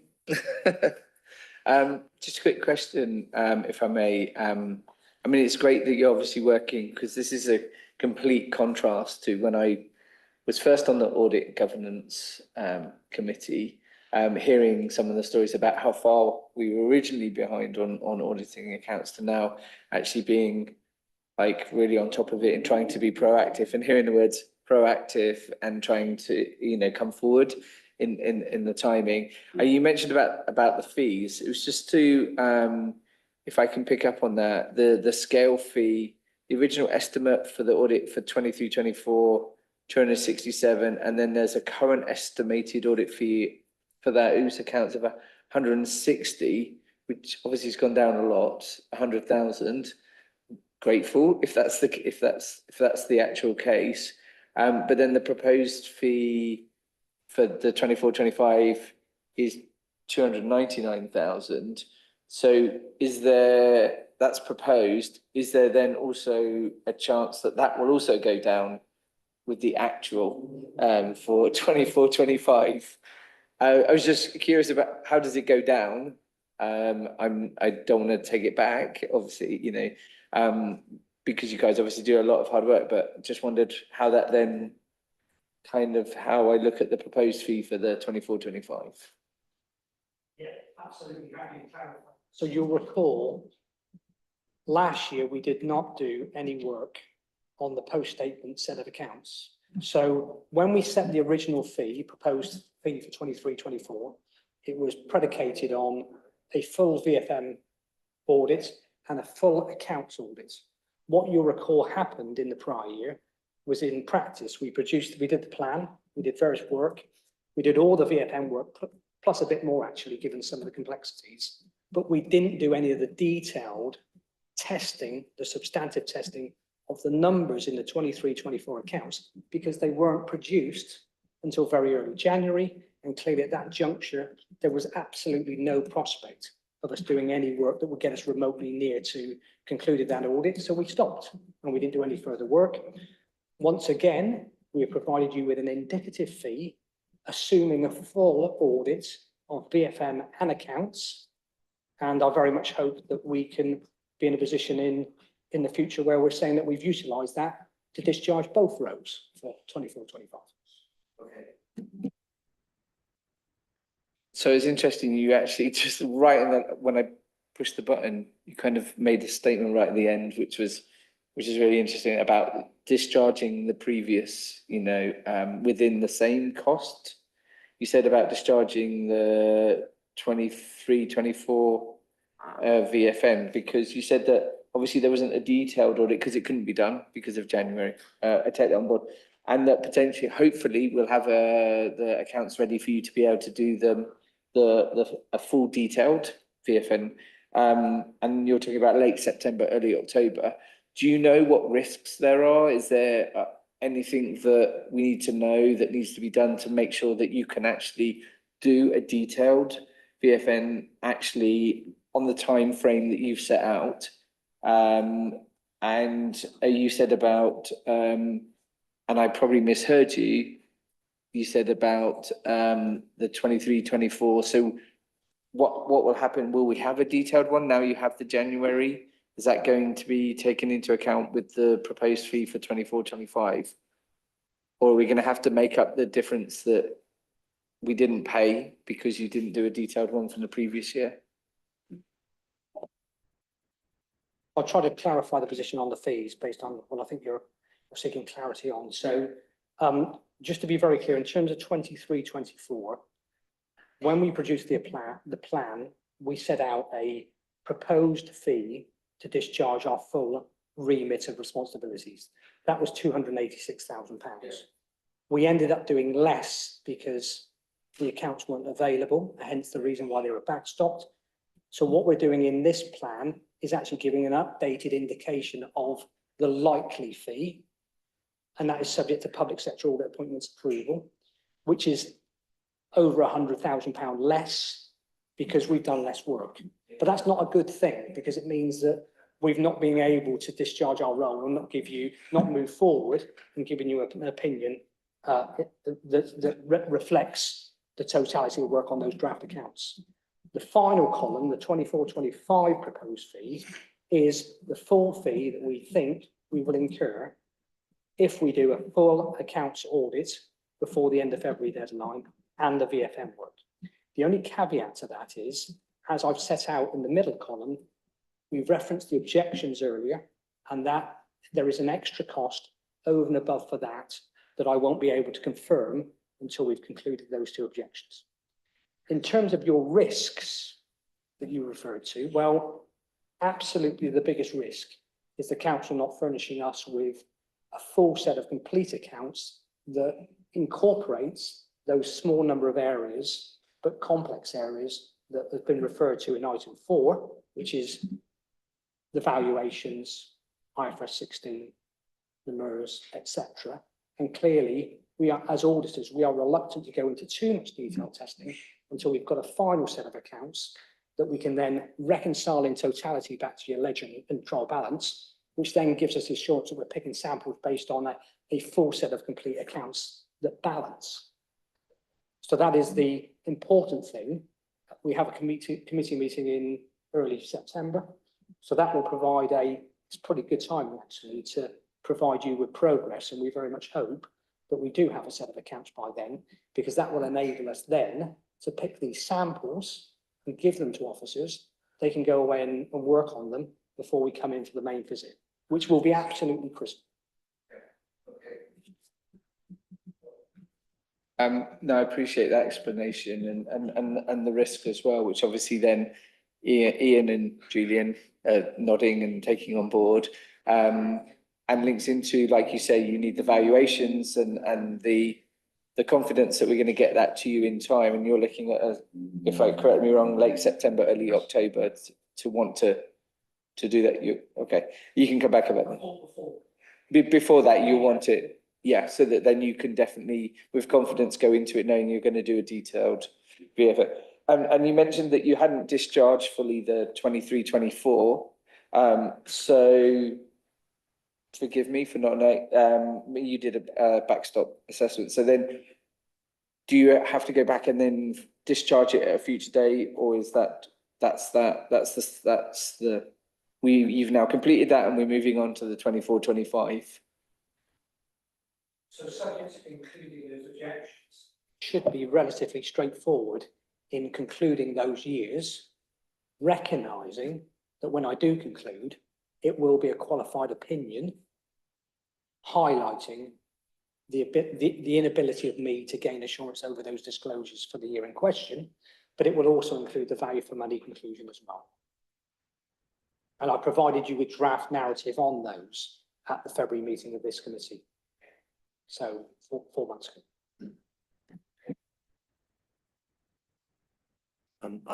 I see no other questions, but I have a question. Oh, did you? Sorry, Councillor Reeve, sorry.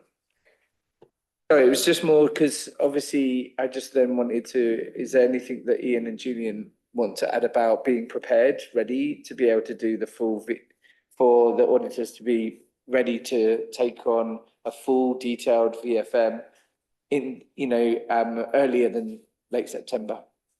Like with your valuations and the things we've talked about earlier in this meeting, what preparations are you going to be able to put in place to be able to actually do that? What we've covered earlier is the report, the accounts we presented highlighting what we see are the issues we need to do before we present a final set of accounts to Grant Thornton, but they can then start testing and won't change because last thing we need is sets of accounts changing and then having to audit and moving things. So the things we've highlighted today are really the key things: the IFRS 16 valuation and the fixed asset register. Otherwise, we're ready to go. To be honest, we're bring it on. In very soon, anyway, right? I mean, you said they're weeks away, the valuation, so that's one of those requirements covered already, which is great. Ian. Chair, thank you. So I just need to make the point that even when we provide that information and we're able to carry out the process this year in a much better way than we've managed in recent times, we're still going to be in a position where our auditor is going to qualify our accounts. And that is because the opening balances will not have been subject to substantive audit. So it is going to take us some time to work that through and get an unqualified opinion on our accounts. But what we will know is that subject to whatever findings they make when they carry out their substantive testing, we will have a view about the quality of the accounts that we've provided, and it will hopefully simply be those opening balances that are the issue. Thank you. That's a nice segue into the one question I have actually, which is about the, so notwithstanding that obviously last year's accounts were backstopped, and I know we still have those objections, which is frustrating to say the least. But this year, because they were backstopped, we won't have the assurance that we would like to have in a normal year over the opening balance sheet. Given how material the opening balance sheet is, let's say that we in the finance team manage to provide everything that they can for this year and for subsequent years. What is the credible flight path, as it were, towards some sort of assurance? Because obviously we know that we've been you know, we had a disclaimer last year, but then there's a sort of an interim position of maybe an except for opinion potentially, and at some point in the future, a clean opinion. What's your opinion on that, assuming we do everything right? I'm not able to give you a definitive timeline, but we are, as other firms are, in discussion with the systems lead, the regulators, on the extent to which we have to do further audit procedures on prior years to get assurance over those before we can fully unwind that disclaimer, recognising, without going into the detail, it depends on the primary entries in the primary statements. But if you take, for example, our favourite subject, land and buildings, the assets, Ian, as the Section 151 officer, outlined the fact that you're required to do it on a 5-year cyclical basis as a minimum. Now, given that we haven't got any assurance over prior years, if you were not to do your assets, all of them, for the next 5 years, it would take 5 years. Whereas if you were to look at the bigger assets or do it more than 20% every year, you might be able to unwind that in less years. And that's what lots of councillors are looking to do. And my recollection is that you were, Julian, focusing on some of the bigger assets when you asked PropCo to value some of those assets for 24, 25. So those are exactly the sort of things that we need to be discussing to make sure that we focus on those things we can do to minimise the amount of years that we need to go through before we can give that clean opinion.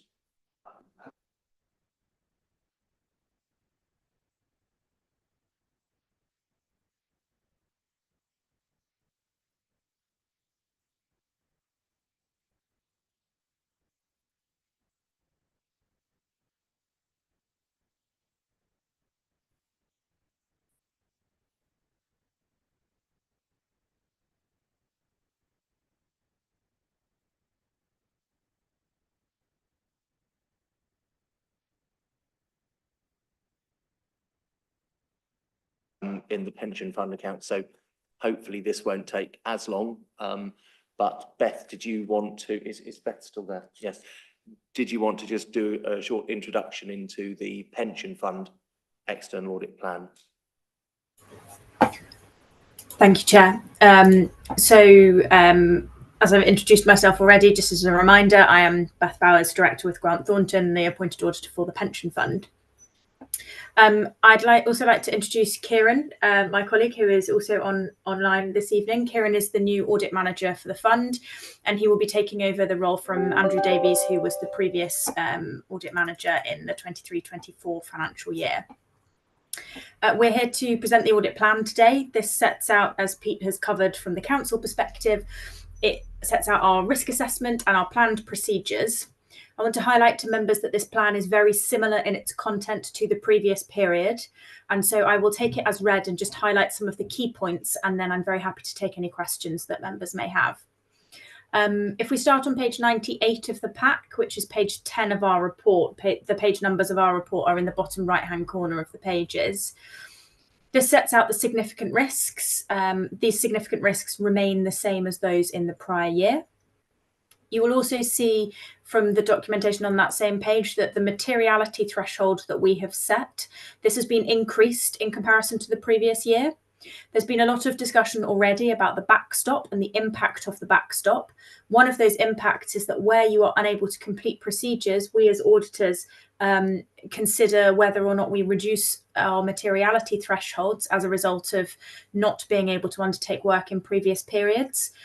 As we were able to conclude the vast majority of our audit work on the 23-24 set of financial statements, and the only area where we had a qualification of the accounts was in relation to the opening balances having previously been disclaimed, we have been able to increase the threshold that we have set for materiality, and the movement and comparison is set out on that same page.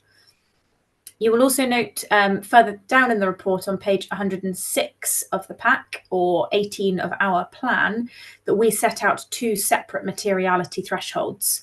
The first is the overall financial statements materiality, which covers the net assets statement. And we set a lower materiality threshold for the fund account, as readers of the accounts are more likely to be interested in those figures, given they are often those individuals who may either in the future be receiving a pension, or they may well be receiving a pension themselves already, and therefore they would have a greater interest in those values. The committee will see that the logistics in our team are set out on pages 113 and 114 of the report, and you will see there the highlight of our timescales and the new team members who will be joining myself on the team undertaking the audit. Finally, I will just highlight that on page 116, we set out the fees for the audit, and apologies, it has been pointed out to me that I am an auditor and unfortunately I cannot count. So the 22-23 fee value does not cast or add up correctly. So the 140,000 that is stated there is incorrect, and it should be 121,000 instead. So please accept my apologies for that. As I said, Chair, I'm very happy to take any questions on the report. Thank you. I see no one's put their hand up yet, so I'll just throw my one question that I have, which is actually fun enough to do with the fees. Thank you for answering that for the first question I had, just to clarify that. Secondly, just in terms of the scale fee, which has gone up quite a bit this year, is there an overall reason for that? I mean, I'm looking at the like the risks and the, I mean, I know IFRS 16 isn't as significant for pension schemes as it is for, would be for the accounts. So is there, and the materiality again doesn't suggest, so is there an overall reason why that's broadly gone up? Thank you, Chair. So there are a couple of reasons. You will see if you look at the breakdown of the scale fee and the associated additional fees in that table on page 116 of the pack, that the ISA 315 fee that was included in last year's plan and was submitted as a fee variation has now been included within the scale fee. So that forms an element of the increase. The remaining elements of the increase primarily relate to inflationary and market uplifts that are determined by PSAA, who are the body who appoint us as auditors. And we are seeing similar increases across the board on all of the local government clients from a percentage perspective. IFRS 16, we are not expecting to have to do any detailed work on that at pension funds. So that has not been included as a separate fee. That is not built into the scale fee for either a council or for a pension fund. So it would need to be a fee variation where it is relevant. But here at the pension fund, we don't expect to have to undertake significant work there. Are there any questions from any of the panel members? No. No. You look poised, Councillor Reeves. Sorry, I'm assuming by the maths will be corrected and we'll just be reissuing a new report with the corrected table before it's then, will it be republished with the corrected table? It's more a question for Mark, maybe. We can certainly add it as a supplement to the agenda pack with the corrected table, just for clarity following this meeting. Yeah, just so then when it's signed off at the next audit meeting from the minutes perspective, it's then resolved within there. Thank you. I'm going to jump in. I don't see any further questions up. So are we able to, are we consider and approve the pension fund external audit plan for the 24-25 year? Yes. Thank you. Thank you very much. Thank you, Beth. Perfect. No further questions, if it were.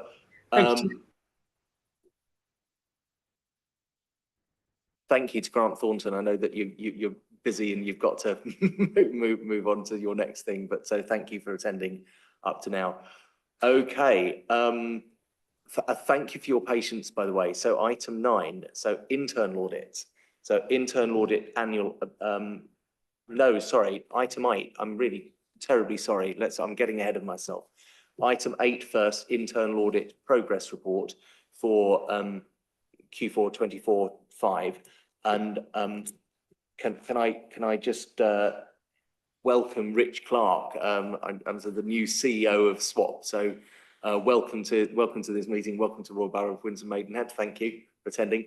So do you want to introduce this item? Thank you. Chair, and thank you for the welcome. Yes, I'm Rich Clark. I joined SWAP as its Chief Executive this February, just gone, so just 3 months so far in the role. Very much enjoying getting round to meet some of our 25 partners across the country, and I'm delighted to be here in Windsor and Maidenhead this evening. In terms of my own history, I've 25 years experience in local government audit one way or another. I originally qualified with the Audit Commission alongside your very own Julian McGowan, so it's been nice to reacquaint myself with him this evening. Aside from meeting you and coming to see the partners in SWAP, my role this evening is also to oversee something of a handover. Lisa Fry, sat to my right, has served as your head of audit for these past several years, and I hope you've seen the qualities that she's brought to the role. I certainly have, because I've asked her to join my executive leadership team in the company in a Director of Finance role, which she'll be picking up in the near future. So this will be likely her last audit committee at Windsor and Maidenhead. However, I'm very pleased to say that we have a very capable individual taking on the role, who's appearing on the screen as I speak. So Alistair Woodland, who currently oversees our work at Somerset, but with your permission, Chair, I'll hand over to Alistair briefly to give his own introduction to the committee. Thank you, Rich, and good evening, councillors. Yeah, just to introduce myself, so I'm Alistair Woodland. I also have over 20 years internal audit, local government experience, and I very much look forward to meeting all of you on the 8th of September in person and supporting you in your kind of governance and internal control and risk management oversight of Windsor and Maidenhead. And I also look forward to meeting some of the senior officers in due course as well. But I'll keep it brief, as I know it's obviously getting a bit late.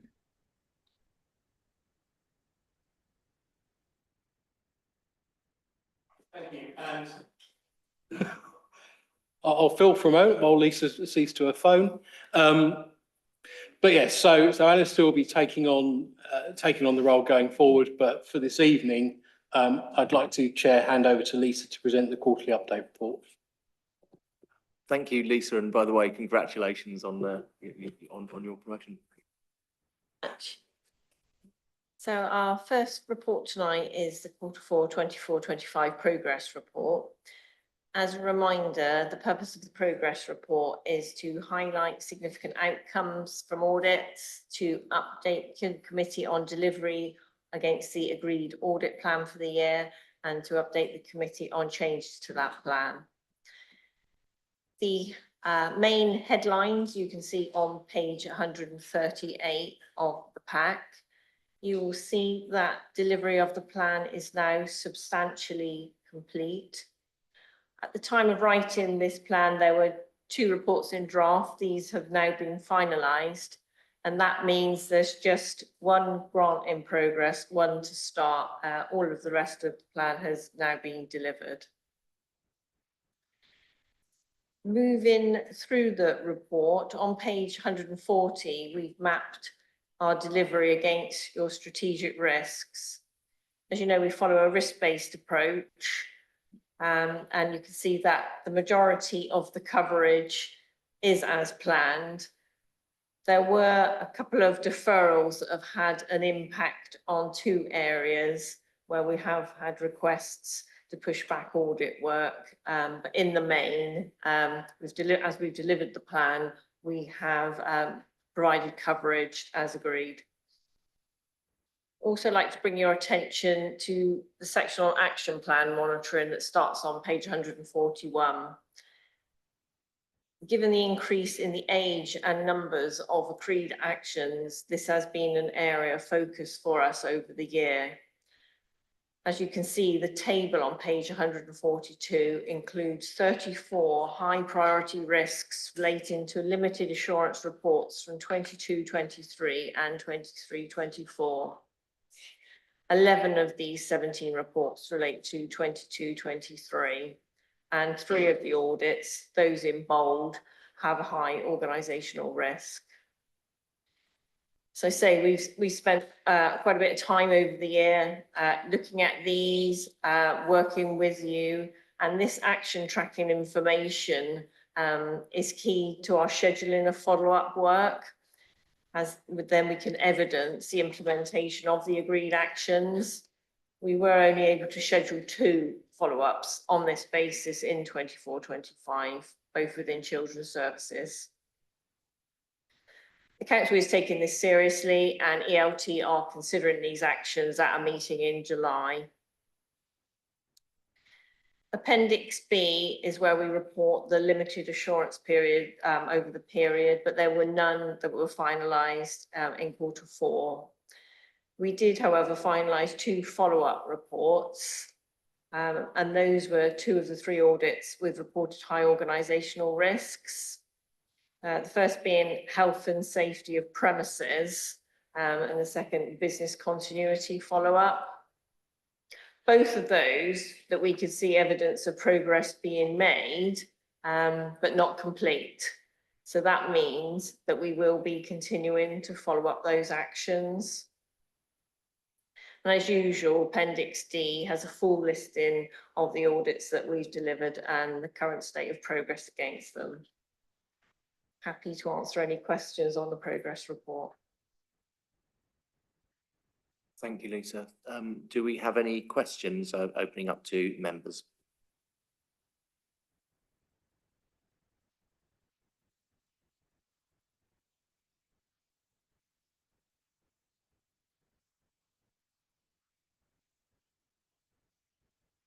Councillor Bond first, yes. So your three priority areas were contracts, health and safety of premises, and business continuity. So you've done follow-ups on 2 of those, but in a way, contracts is the one that probably concerns me most, because that must be endemic across the, there are contracts all over the council. Can you just, I know it'll be in here somewhere, but can you just remind me what the status of that area is, please? We did follow-up work against all 3 organisational risks, and the contract management follow-up has already been finalised and reported in a previous progress report, likely to be Q3, the last one.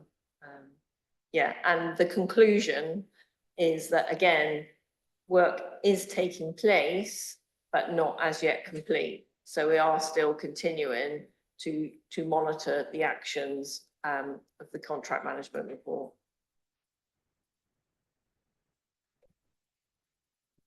Councillor Reeves. I was actually going to ask. Oh, sorry. About a similar thing, but just to follow on from that, because the contract management one is the one that I'm quite interested in a lot with action priorities. We had 6 P1s and 5 P2.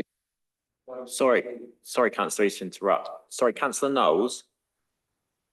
Could you just turn your hearing loop down ever so slightly, because we're getting quite a lot of feedback coming through.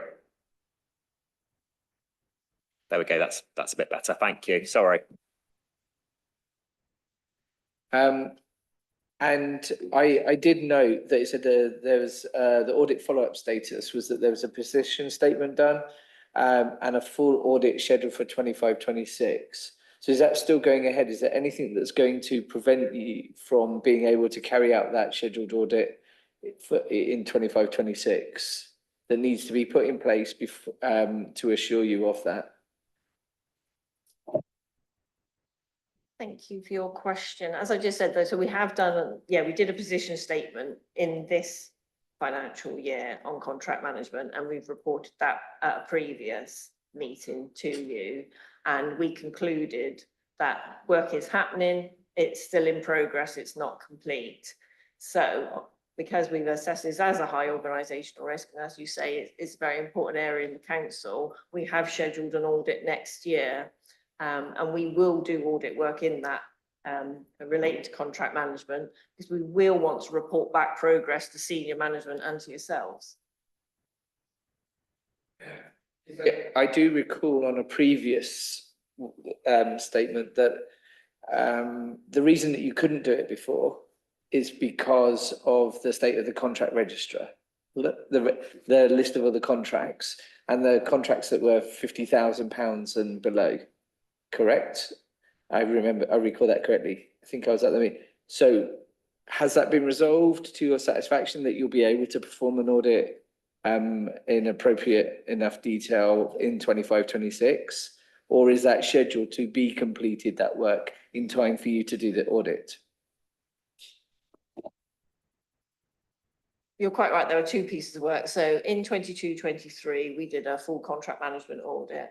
And then in 23-24, we did another piece of work around the contract register. And when we did our position statement this year to follow up both of those pieces of work, and we concluded that work on both pieces of work was in progress, we agreed with management a time frame for implementation of those actions. That is within 25-26. So as far as with the information I have now, that I will be able to do that work and it will be complete according to the action that we've got at the moment. Thank you. Thanks. Councillor Sharp. I think the work that's being done here on internal audit is really good because it's keeping us on our toes and keeping everything in the right place. But one of the things that I am, I guess, more concerned about is the business continuity planning and making sure that the plans are properly in place, in particular for cyber attacks and that sort of thing, because I think that's probably one of the biggest risks that the council faces at the moment. And I just want to ensure that we've got plans in place to ensure that that gets properly covered and that we don't have any risks from that point of view. Question, when we did this business continuity, it didn't actually go into the specifics of ICT business recovery, but that audit is in this year's plan. So we will be looking at that in some detail this year and we'll be reporting back to committee on our findings.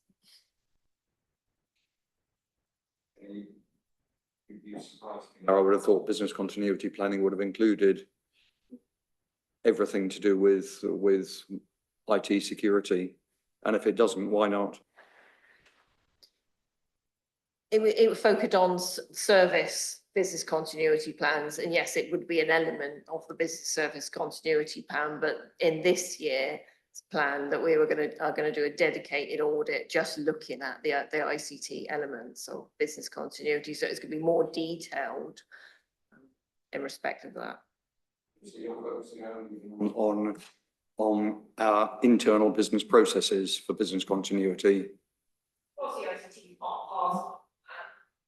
So it was part of our audit work, but we're looking at it in more detail this year, just on the ICT aspects. So we're drilling down further into that. Okay, thanks. Can I ask a couple of questions? So the first question, I suppose, is just a process one, really. So it's good to see at the start of the report that we are substantially complete with the 24/5 plan. Is this the last reporting of 24/5, as it were, and then from September we will be looking at 25/6 and that plan, which will bring forward anything that was not done? Just that's probably just a very simple question, first of all. Anything that's not reported as final here, that we would pick that up as part of our progress report in September, because you will note that there are a couple of reports still at draft recorded here, so you will get the summary report in September for those. Perfect. Okay. And I have one further question, which may may be more for officers, but it's you mentioned the one thing that I was like concerned about, as it were, is that in the internal audit plan update, the outstanding priority, the P1 and P2 actions from previous years, there's still quite a few, I mean, I'm aware now that we have this new super tracker, so that's an improvement we've made internally. And I'm also, it's good to hear that you're saying the ELT are going to be looking at this in July, which is really good as well. Just, I suppose this is possibly a question for officers, but just looking at that table, and it may well be because this is as at a previous point, but the latest timescales, some of them are in the past, so it'd just be good to just clarify that and maybe get what is the latest estimated time, that they will actually be completed, I suppose. Oh yes, Stephen, sorry, of course, thank you. We have well, two things have happened. So we've set up an internal audit board, which Ian chairs, with representatives from each service to work through the detail of each outstanding recommendation. And that is bringing a report. So we'll be considering the output of that meeting and the reports from Lisa's team to a discussion at ELT on the 8th of July, where we will hopefully work through what's happened in the interim, but with clear kind of action owners and timescales for those, for closing down those legacy recommendations. And we'll keep that process going for future audits, so that we've got a much more robust and timely way of kind of tracking these things and not ending up in a situation where we've got audit recommendations which go back a number of years. That's very good here. Thank you. That's Councillor Reeves. Yeah, thank you very much. There was, I noted on the deferred list, there was the adults mental health services. Now, obviously, we understand that that's a massive challenge for local councils and, huge expenditure as well. And what's been great, obviously, with RBWM, we've had the implementation of the Mosaic system, which is kind of modernising everything that we're doing.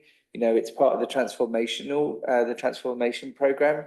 Now, I noted that you had done, obviously, an advisory review of its implementation, but the actual then deferred the assessment of adult mental health services. So can I take from that, or you can confirm for me, that when it goes into the 25-26 or subsequent, the next set of internal audits, will that then be looked at as a whole, moving on from the implementation of Mosaic, not just focusing on its implementation, but then how it's had, a subsequent impact on the actual whole service delivery itself? Thank you. Yeah, we did an advisory piece of work in 24-25 on Mosaic before it was launched. We focused on the payments process. So we have done some work on Mosaic. The mental health services for adults is included in this year's plan. So it was pushed back, but it is in this year's plan. And I have to say, some of the actions where the timeframe has slipped, when they relate to adults, is because we've been waiting for the introduction of Mosaic, because it'll be a new way of working. So we needed to wait to do our follow-up work until it was introduced. So we will be doing follow-up this year. We are planning to do that using Mosaic. And I think we've got 4 adults audits in the plan, and they're all, Mosaic will be a main part of the work. Thanks. It's good news to know if you implement a system, you got to come back and make sure it actually did do what you wanted it to do. And it's actually, we're feeling the benefit of it, because, obviously it's a great thing to introduce, but obviously we'd like to see it audited. So yeah, so the confirmation is it will be in the next, in the plan. Brilliant, thank you. There being no further hands up. Oh, sorry, Stephen. Yes, of course. I just wanted to quickly go back to Councillor Sharp's point about cyber security, because I think Lisa gave a response in relation to what Audit are doing, but I wanted to confirm that the risk of a cyber attack is on our corporate risk register as a risk, and we are tracking it through that. So that will be going to Cabinet for next week's meeting as part of the risk register. We track it through ELT, and also obviously that goes to corporate scrutiny committee, but you're right to raise it as a concern because it is one of those things that all organisations are planning for.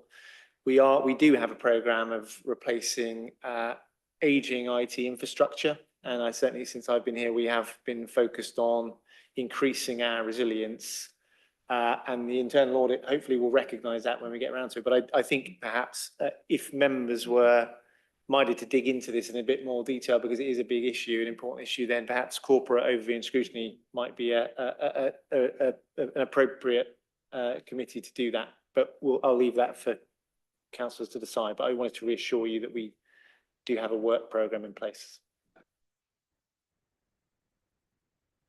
An infrastructure, an IT infrastructure in particular, which is up to date, and we really can't live with IT which is out of date, because that's where all the risks are.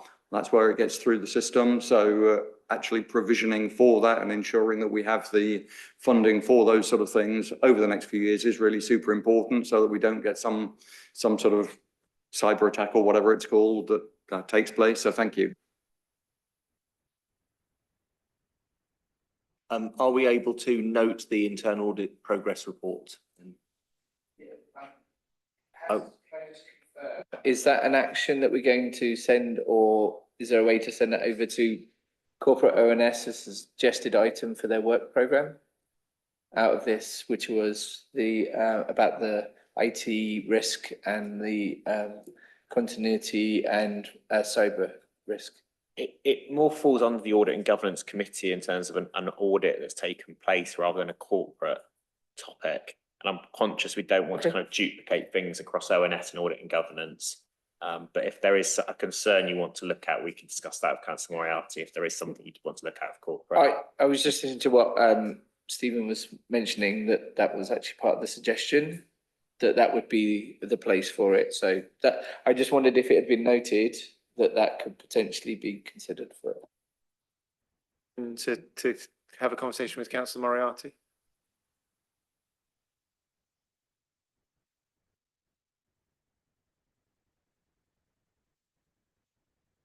Note the internal audit report. Are we happy? Yep. Okay, you happy? Perfect.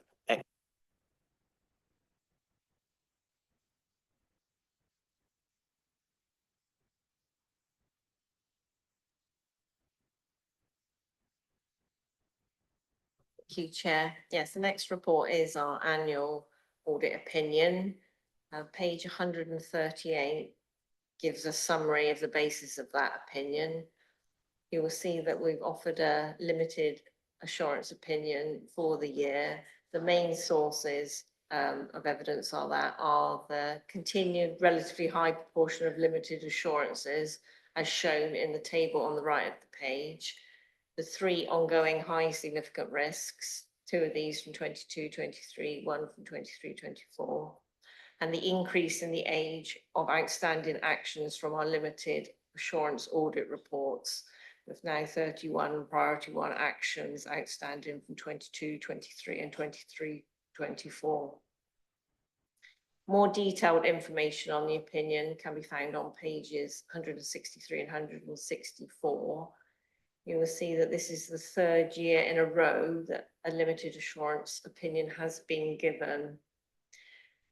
We have also reported recent improvements in internal audit arrangements. The council now has an audit board, the Chief Exec's already mentioned, and outstanding actions has already been a focus of these meetings. In terms of breadth of coverage, this is important in giving our annual opinion, and audit work should be covered across a range of strategic risks and services. A summary of the audit work carried out against each of the council's risks is summarised on page 165. It isn't possible to cover all risks in any one year, but to provide coverage over the medium term. In 24-25, 60% coverage of strategic risks was actually delivered. More information on the significant organisational risks are included on page 166 and 167. These have already been reported to committees at our previous meetings. As we've just spoken about, we have completed follow-up work this year, and all three were found to be still in progress, work ongoing, not complete. There's more information on our action plan monitoring and follow-up work on pages 168 and 169. It is the same table that we have just seen in the progress report, but I included it here as it is a key piece of evidence. In terms of SWOT performance, an overview can be found on page 171. A key measure for us are the results of satisfaction surveys that are sent out on completion of an audit.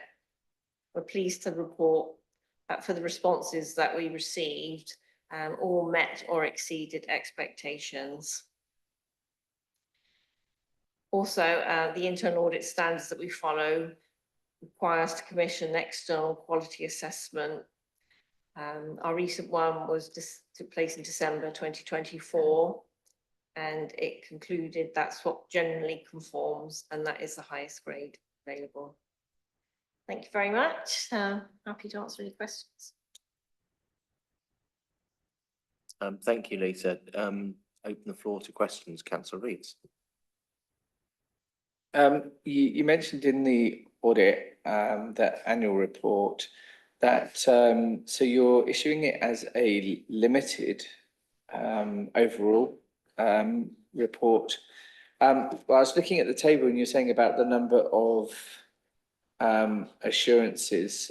So this is a limited assurance and reasonable assurances. When I looked at it in the opinion for 24-25, which is this is the annual report 24-25, that actually reasonable is 9 and limited is 6, and whereas obviously we looked in 23-24, it was 8 and 10 were limited. So obviously there's been a really good progression into being more reasonable assurance, and for me that's like obviously way in the majority within the reasonable rather than in the limited, because we have 9 versus 6. So I'm just not sure. I'm trying to understand then, how does that then correlate to it being not reasonable or closer to being reasonable or in the reasonable than limited? Is it because of what's left in the limited is more substantial in the remaining actions or more, serious risk? Because on pure numbers, I would have thought this would be reasonable, which would, talk more to the progress, the significant progress that we've seen in the council and the way that they've, been actioning things from an internal audit perspective. So can you explain a bit more how you got to that conclusion rather than being reasonable? Question. I mean, you are right. I acknowledge that there is an improvement, and that's good news, isn't it? And the assurance work that we carry out each year is a core part of evidence for our opinion, but it's not the only evidence. And as I've tried to emphasise, one of the key things, that we have been focusing on the fact that these outstanding actions, so from limited assurances that we've done in previous years, are still outstanding. So those risks that we reported back in 22-23, I can't give you any assurance that they have been reduced. So it's the fact that the limiters 22, 23, 23, 24, those risks still exist. Those are old actions now. So that is together with, it's still a relatively high proportion of limited assurances, but with our risk-based approach, we want managers to come to us with areas that they've got concerns about. So yes, there will always be limited assurances, but we sit down and we agree an action plan to actually, mitigate those risks. And I say, as we can see, it's very slow to implement those actions currently. Can I just, before sort of Councillor Sharp and actually before Stephen, can I just, I'll just throw in my question now because it actually links to this point. I can see why it is limited assurance, just given what we were saying in the last point about the outstanding audit actions. And I think to, you know, almost with my ex-auditor hat on, you know, if you know, the clearance of old audit point is a key thing. But if you, before you answer, if Stephen has his point first, and then you can answer between both of us. My question will be almost what's the flight path? What would you want to see? What would you want to see in terms of, presumably it's not just, you know, oh, X percentage are reasonable and Y percentage are limited. Presumably there are other qualitative things like, for example, old actions being closed. Is there anything else? That's the sort of thing. But if you just hold off for a second, because dare I say it, I don't like to sort of interrupt. Stephen, did you want to make a comment? Well, I just wanted to, I guess, reiterate a few things. One is that certainly as ELT, we want to embrace and are embracing internal audit as part of our kind of improvement approach to improvement. So which is why we find these reports really helpful. And I've personally always had that. You know, when I was a service director, I always used internal audit as part of improving my services. I think there's a culture issue for the organisation, because I think if you know, many of the historic actions which haven't been followed up go back to 2022, which is before a lot of people sat around this table were in those positions. But you know, we accept that, and which is why we've put in place more recently those governance improvements to work our way through that through the internal audit board, which Ian is chairing, coming through to ELT. So we've just got to kind of take that on the chin as an organisation and use that to drive culture change. And that's what we are determined to do. And then hopefully we'll get into a position where more services are seeing internal audit as part of that improvement journey. And I think, as Lisa said in her intro, you know, internal audit are taking quite a narrow view of all of the kind of governance improvements across the organisation. And that's based on the internal audits that they do in a given year. So I think you need to, so we accept it, and we need to work through and close down those historical recommendations, and then make sure we're on top of the new ones that are coming through. But in terms of to kind of give you that wider picture of all the things we've done over the last couple of years to improve governance, I think you need to read the internal audit opinion in conjunction with Elaine's annual governance statement, which does pick up some of those wider improvements, which we've kind of talked about quite a lot through this committee and through scrutiny committees. But it's you know, it's part of an ongoing process for the organisation to get better at this and continue to change our culture. Thanks.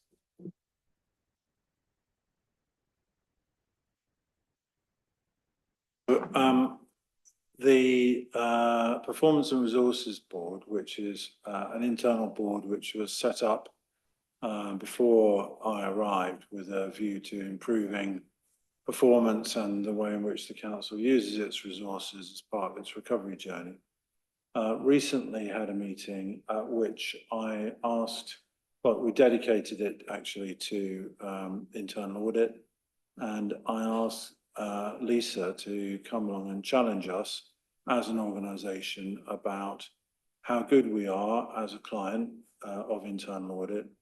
Are we getting the most out of the internal audit work that we're commissioning? And how can we be better at using internal audit to provide assurance to the organisation? So I was very grateful for a very good presentation that she did for all of the assistant directors in the organisation who attended. And we made use of the functionality on Teams to put them into workshops as part of the call, in which we asked them to come up with ways in which they could improve their performance. We've now incorporated that into our action plan going forward. So that's in addition to the other things that we've described this evening. It's a very serious issue for us as an organisation, because this actually spills into the opinion that the external auditor gives on value for money. And if we look back on previous value for money opinions, the number of outstanding recommendations is one of the things that the external auditor has also singled out. So our focus on resolving these outstanding issues is very much a priority at the moment. Thank you. Before I go to Councillor Sharp, there's a lot of internal points have been made.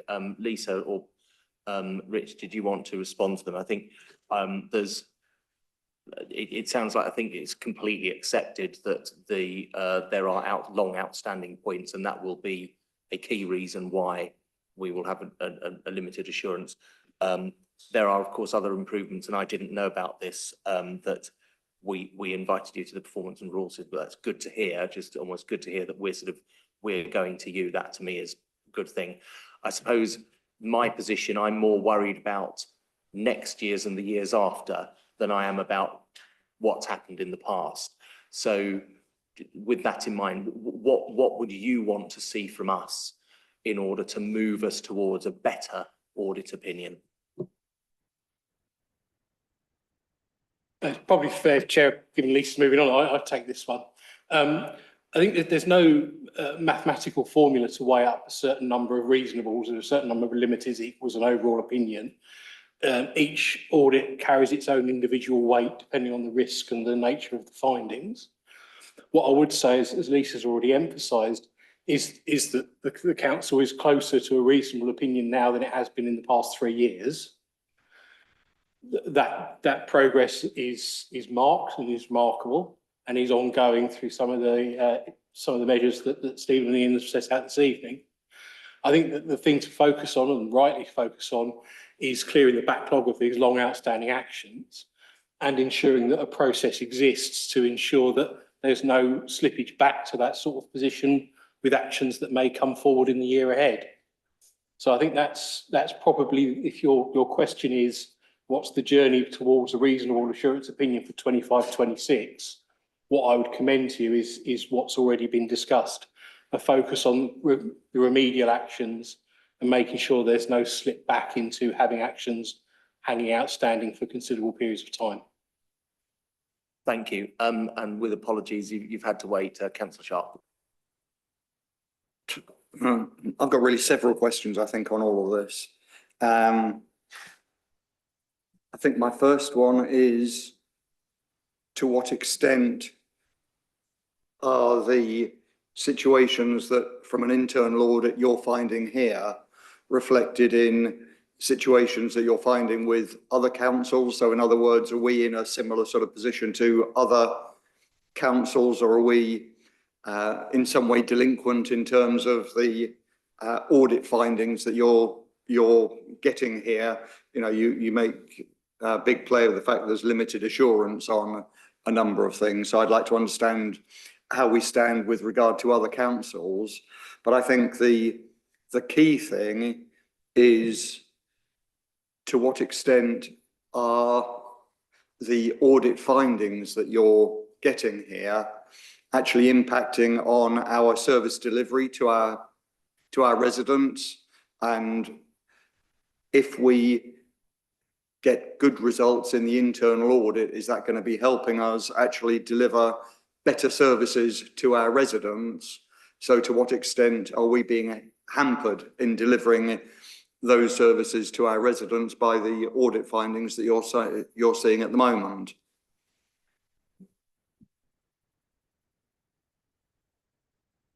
Well, we have a risk-based approach, so we want to focus on the high strategic risks in our plan, and those are risks of you achieving your objectives. So the objectives of delivering, good services. So, from that, I would say, there is a risk that services would be affected. In terms of comparison across the partnership, you're not the only one that we give a limited assurance to, or that we give a limited assurance reports to. I say that, we want to focus on those difficult areas where, there are concerns, so that, throughout the partnership, there are limited assurance reports. And there are also other limited assurance opinions.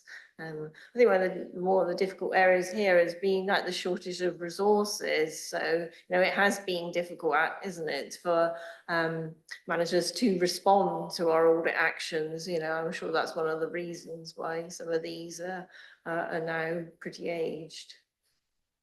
At the end of the day, our sole purpose is to deliver services to our residents. And if as a result of the internal audit findings, we're finding that we're not able to deliver those excellent services to our residents, then there's a point in doing all of this, because it should lead to improvement in the way we deliver services to our residents. And that's, ultimately, that's the only reason the council exists, to deliver services to residents. So whether we score well on an internal audit or not on a particular subject, actually all we need to establish is to what extent is it impacting delivery to our residents. It doesn't matter if it means, that Joe can do something in a better way than he did previously. Really, it's all about service delivery to residents. So we should be looking, all of this internal audit work should be focused really on how does it help us to deliver services to residents. And, if all of these negative findings that you're coming up with are things that are hampering us delivering those services, then we should take pay really serious attention to them. Did you want to respond to that? You put your hand up. I think Councillor Sharp is making a wider point about service delivery, which is why we've developed the quarterly assurance report, which so I think you need to triangulate audit opinion with other things, which we tried to do through that combined quarterly assurance report. So the QAR includes performance against our key performance indicators. It includes workforce data. It includes our risk register. And it includes the audit findings, which, since October 2023, we've brought that together in a quarterly report, which goes through ELT, goes through cabinet, goes through scrutiny. So you're right, that audit does help to inform our approach to service delivery, but it's important that we triangulate that with other factors, which I've talked about. So we are taking it seriously, and which is why precisely we've built it into that quarterly assurance report, so we can see everything together.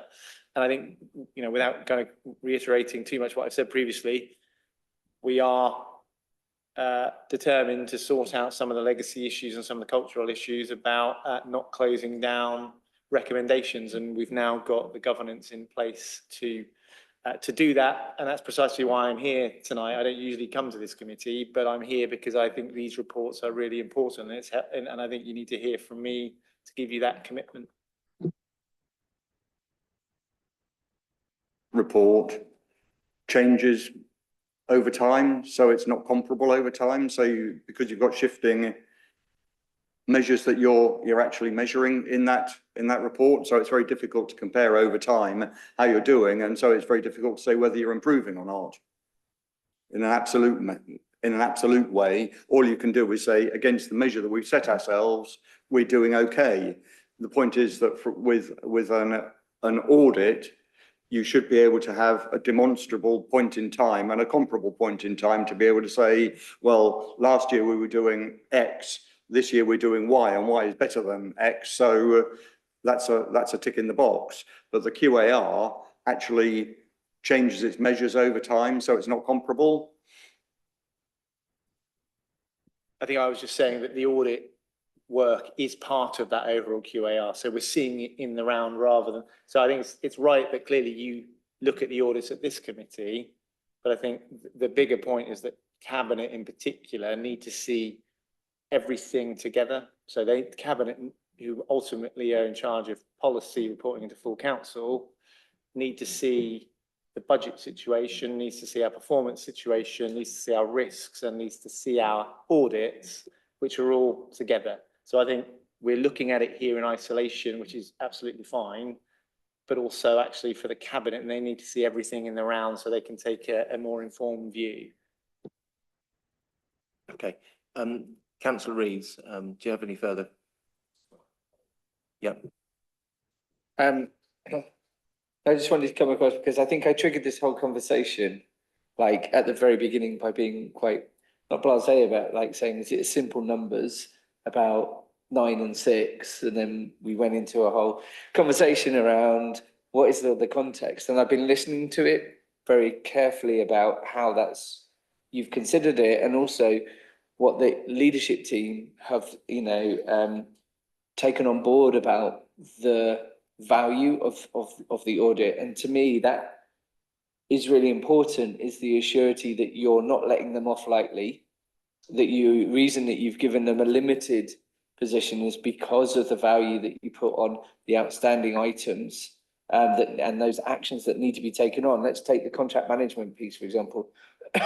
There's a lot of outstanding action that still need to be done. But what I can see is where we're getting this understanding of what that horizon looks like, and that there is light at the end of the tunnel. There is a cultural change here to actually take on board what has been stood in front of the council to say we need to do this, to then get into being a reasonable assurance, to then get a stronger footing. And for me to hear that you're actually looking at that, and then Stephen and Ian, and also that the leadership team and the cabinet are going to take that on board and actually have measures against it, so we don't have to just look at it at the end of your audit, like on a yearly basis, to say, oh, hang on, we're now still limited or reasonable, but that we can look at in the quarterly assurance reports that there are actionable items in there that link back to actually completing what you need to see from us. And that we can, in ONS, in scrutiny, and in like corporate scrutiny for the QAR, or in place or other areas where we see that these things sit, these outstanding actions, is that we actually then scrutinise that they're doing it in preparation for your next audit. And I think that's something we need to take on board, is that as committee members, is that we keep looking at these and checking whether they're actually going towards what you need. So for me, I just wanted to summarise, hearing what everything's been said, is that yes, okay, it looks like we're close to reasonable, but we're not going to get given it until we close out all these outstanding items and actually then go forward on a good, strong footing to keep that preventative action going, so we don't slip back into the old culture. So I just wanted to make that point, that I will, and as a chair of the ONS Place Committee, take that on board, that we have a responsibility as well to look at where those things lie under our remit, to keep them actually forward looking at that task to complete those outstanding items. So thank you for the context. Thank you, that's it. I just wanted to. Thank you. That sounded like a point rather than a question, which is fine. Are we therefore able to note this internal audit annual opinion report? Are we happy to note this? Yes, you're happy. Excellent.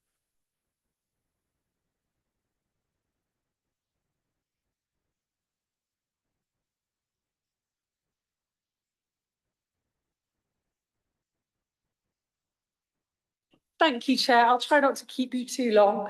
So you've already this evening approved the annual governance statement for 2024-2025, and the local code of governance and the annual governance statement, they're intrinsically linked.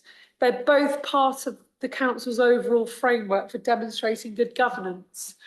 And I think it would be helpful if I just, there are lots of similarities that you will see. I'll just give you a brief explanation of the difference between the two. So the local code, this outlines the council's specific arrangements for meeting the principles of good governance, whereas the annual governance statement, it provides an annual review of how well these arrangements are working, including, as we saw earlier, the areas for improvement.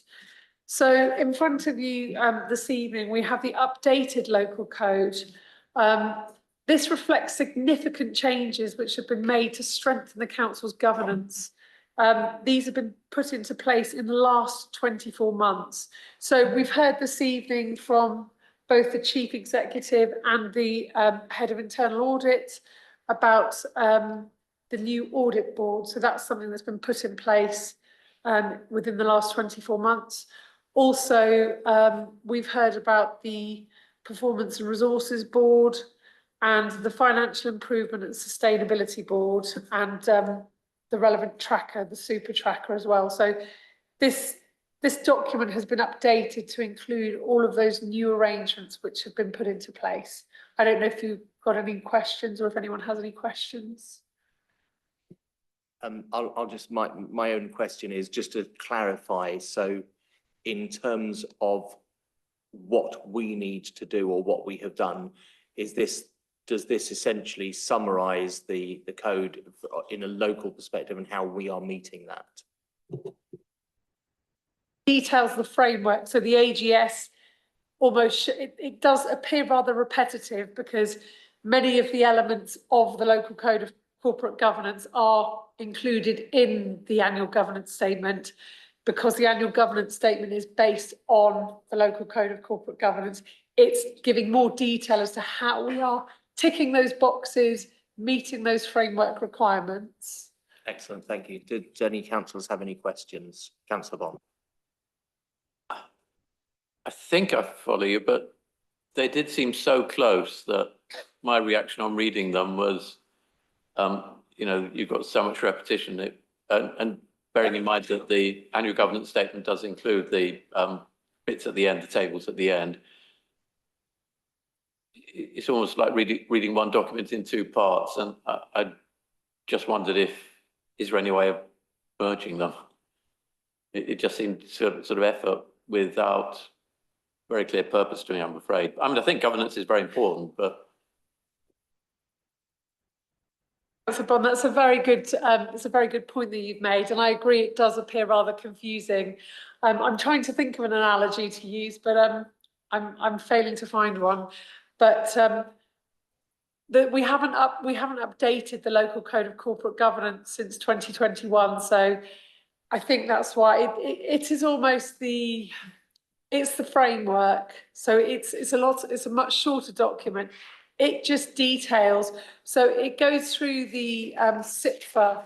If you look on page on the report summary, so it basically takes you through how the council's governance arrangements meet the SIPFA and SOLIS framework.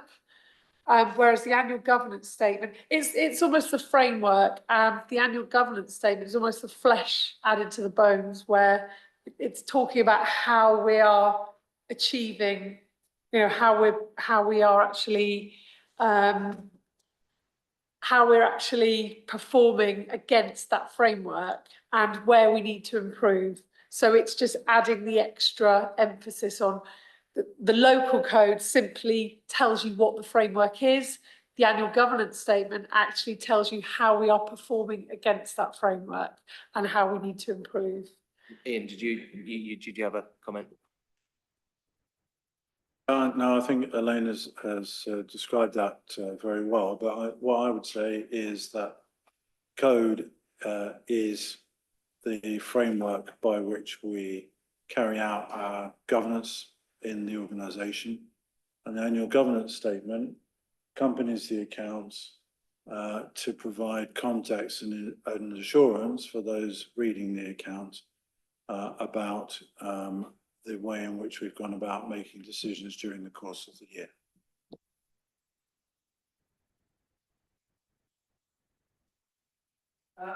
Very brief one. I'm aware reading through it, it's very comprehensive and it's very logical.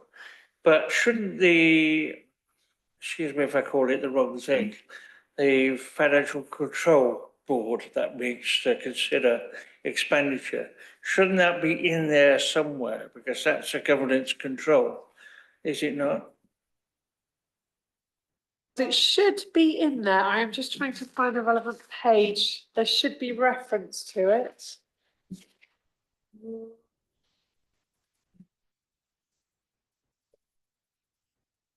Let me just.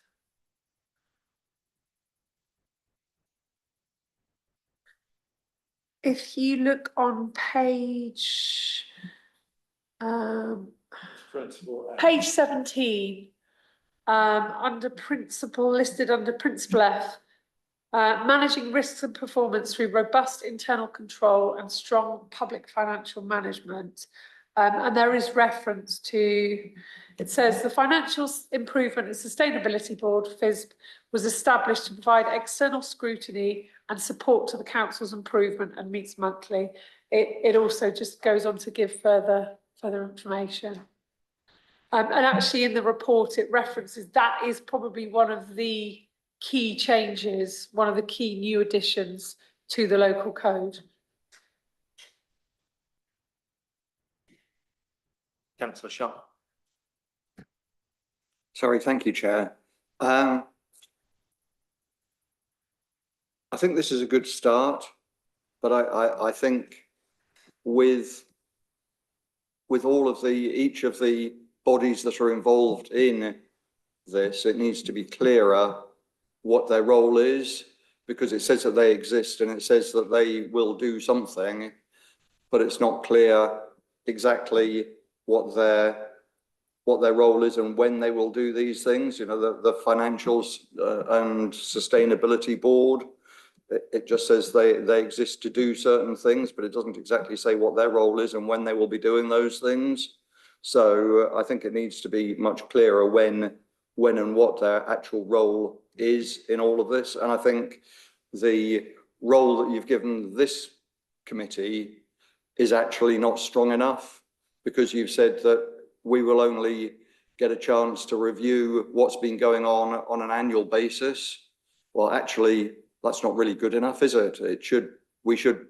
Things should be coming here quarterly, I think, to ensure that the actual control is in place and is working. To look at it annually means that something could have been going wrong for 12 months and we don't get a chance to look at it.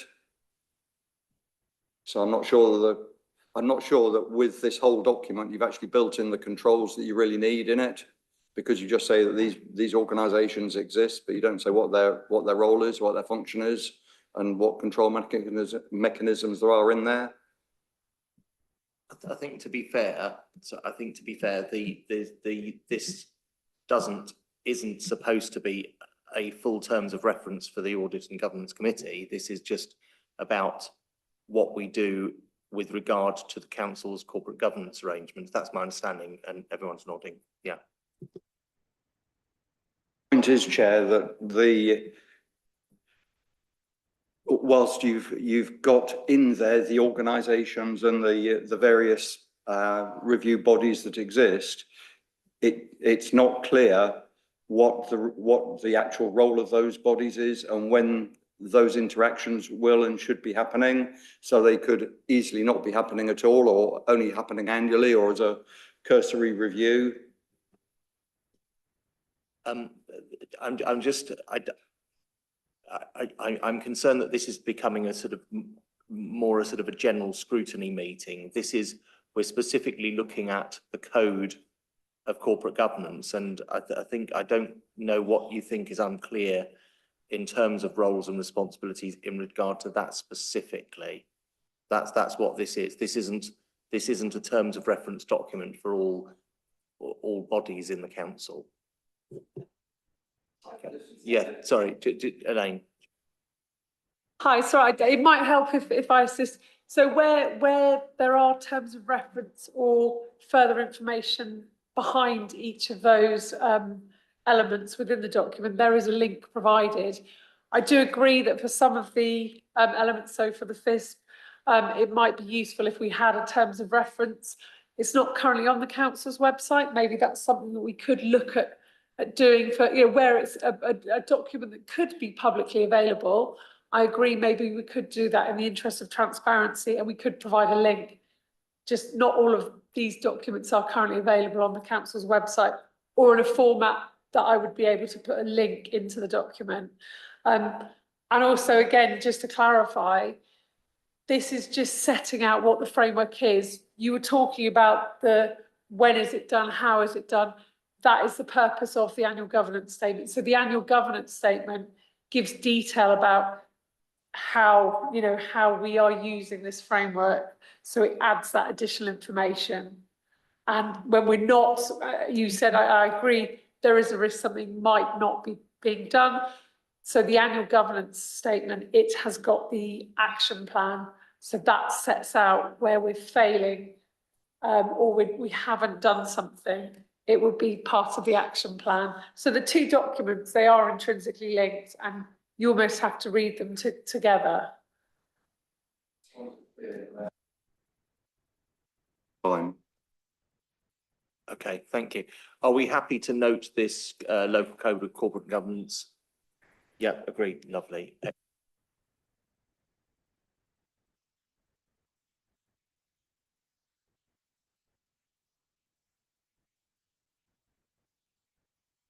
Fraud and Enforcement Unit update and 2025-6 plan. I think we have Emma is online. Emma Cathcart, would you like to introduce this item? Thank you. Thank you, Chair. Yes, it's we referred at the last meeting to trying to put together a plan for what we were going to deliver this financial year, in line with the audit board being created. I presented some suggestions, options, etc. to officers, and then I've outlined in the report what we will be looking at. We have to be mindful that we only have a finite number of days, so we can't deliver more and more and more. We've got to keep it under, keep it well managed so that we do as much as we possibly can with the days. So I've set out what we'll be looking at. I apologise at 3.4, it should refer to other work streams at 3.2 and 3.3. So we'll work through your housing waiting list and we'll work through all the NFI matches and then equally look at proactive work in those three areas. Reactive investigations, again, we need to be careful and mindful of time with those. So as those come through, I'll keep returning to officers for direction before we just go ahead and undertake reactive investigations. But by capturing those investigations through our portal, we've got some numbers in terms of referrals and matters that are coming through, which can inform future decisions. And then because I've done a report for you, I've just outlined the output from the work for last year. So the final figures on the NFI matches that we looked at, the National Fraud Initiative matches. So that's referring to the council tax single person discount anomalies. So the final figures are there for you. Happy to take any questions. Do we have any questions? Councillor Knowles. Hello, Emma. You've been successful already. That's quite a splurge of success. I notice down in the council tax single person discount anomalies removal, it's already increased revenue by 128 or 129k just about. And that's quite a staggering result, really, in such a short period of time. And also the work you detailed earlier on about, I think, incorrect applications for the top housing priority list by sifting those out. And of course, as you quite rightly said, that gets people who are properly entitled into housing much quicker because you remove that. So that's kind of a soft value there, isn't it? About 4,500 for every person you put off there. So this is really cleaning house, isn't it, to be honest? It's going around and looking at areas where things have not been quite right for quite a long time, would you say? So I can't comment on whether it's been right for a long time, because obviously we were only brought in last year, and the main focus was to ensure that we covered our costs. That was my main concern, so that we weren't costing you anything. So the work that we can support the revenues and benefits team with is work that we undertake for all of our partner councils, and it's good assurance work, but it also does bring in revenue, and it's even better for you because clearly you're a unitary, so you get to retain the funds entirely. We also do review the housing waiting list for everybody, and as you say, it's loss avoidance, it's not revenue, but the onward effect of that is really positive. So one, you're housing exactly as you say, the people that should be housed, because those that aren't on the list, not through fraud necessarily, but error or oversight, they can be removed, and then you're housing people in the right properties, and it reduces your emergency housing costs because you're not having to house people because you've got more potentially there are more homes available, because the list is kept small. So it's a positive piece of work. And then that whilst we can do that in the background, that just gives me a bit of opportunity to work with SWAP and officers, Elaine around governance, etc., for our policy work, some of our strategy work, and some of that kind of foundation stuff, so awareness training, etc. So yeah, hopefully it's trying to do both in a manageable fashion. So covering our costs was the main point in the first instance, and providing that assurance so that people can refer fraud cases and know that they'll be triaged. We'll look at them and work with everybody across the council. The website and web links for people to be able to well, inform is the wrong word, but people notice a lot of things and feel like they want to report something, but it's always fraught with difficulty if it's somebody they know or a neighbour. So having that sort of anonymous thing, but there is risk with that, because you can end up with malicious complainants or people just are trying to get somebody into trouble. But there was a commitment we spoke about, wasn't there, to get some sort of website or web link to enable people to report it. Is that coming on? Yes, as I say, I wanted to ensure that we had the right links in place. So what we've agreed is that we will have our website and our normal link with a referral form for any matter, and then we can triage that and return to the staff for whether we do or don't open cases accordingly. What I didn't want to do is map what we have at other councils and just open the floodgates to everything, and then we've got to manage that in a responsible way. So if we sort it so it's specific for you, the referral link will be there, the form will be there for people to complete, and then we can return to officers and agree, yes, we'll open it, or we'll pass it to colleagues, etc. So we're nearly there. I've just got to send the information through to Julian, and he'll get it uploaded onto the intranet and the website as well.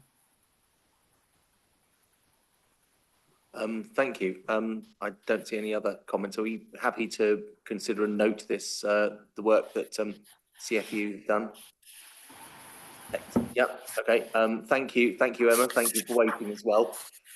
Which moves us on to the very last item, the work programme.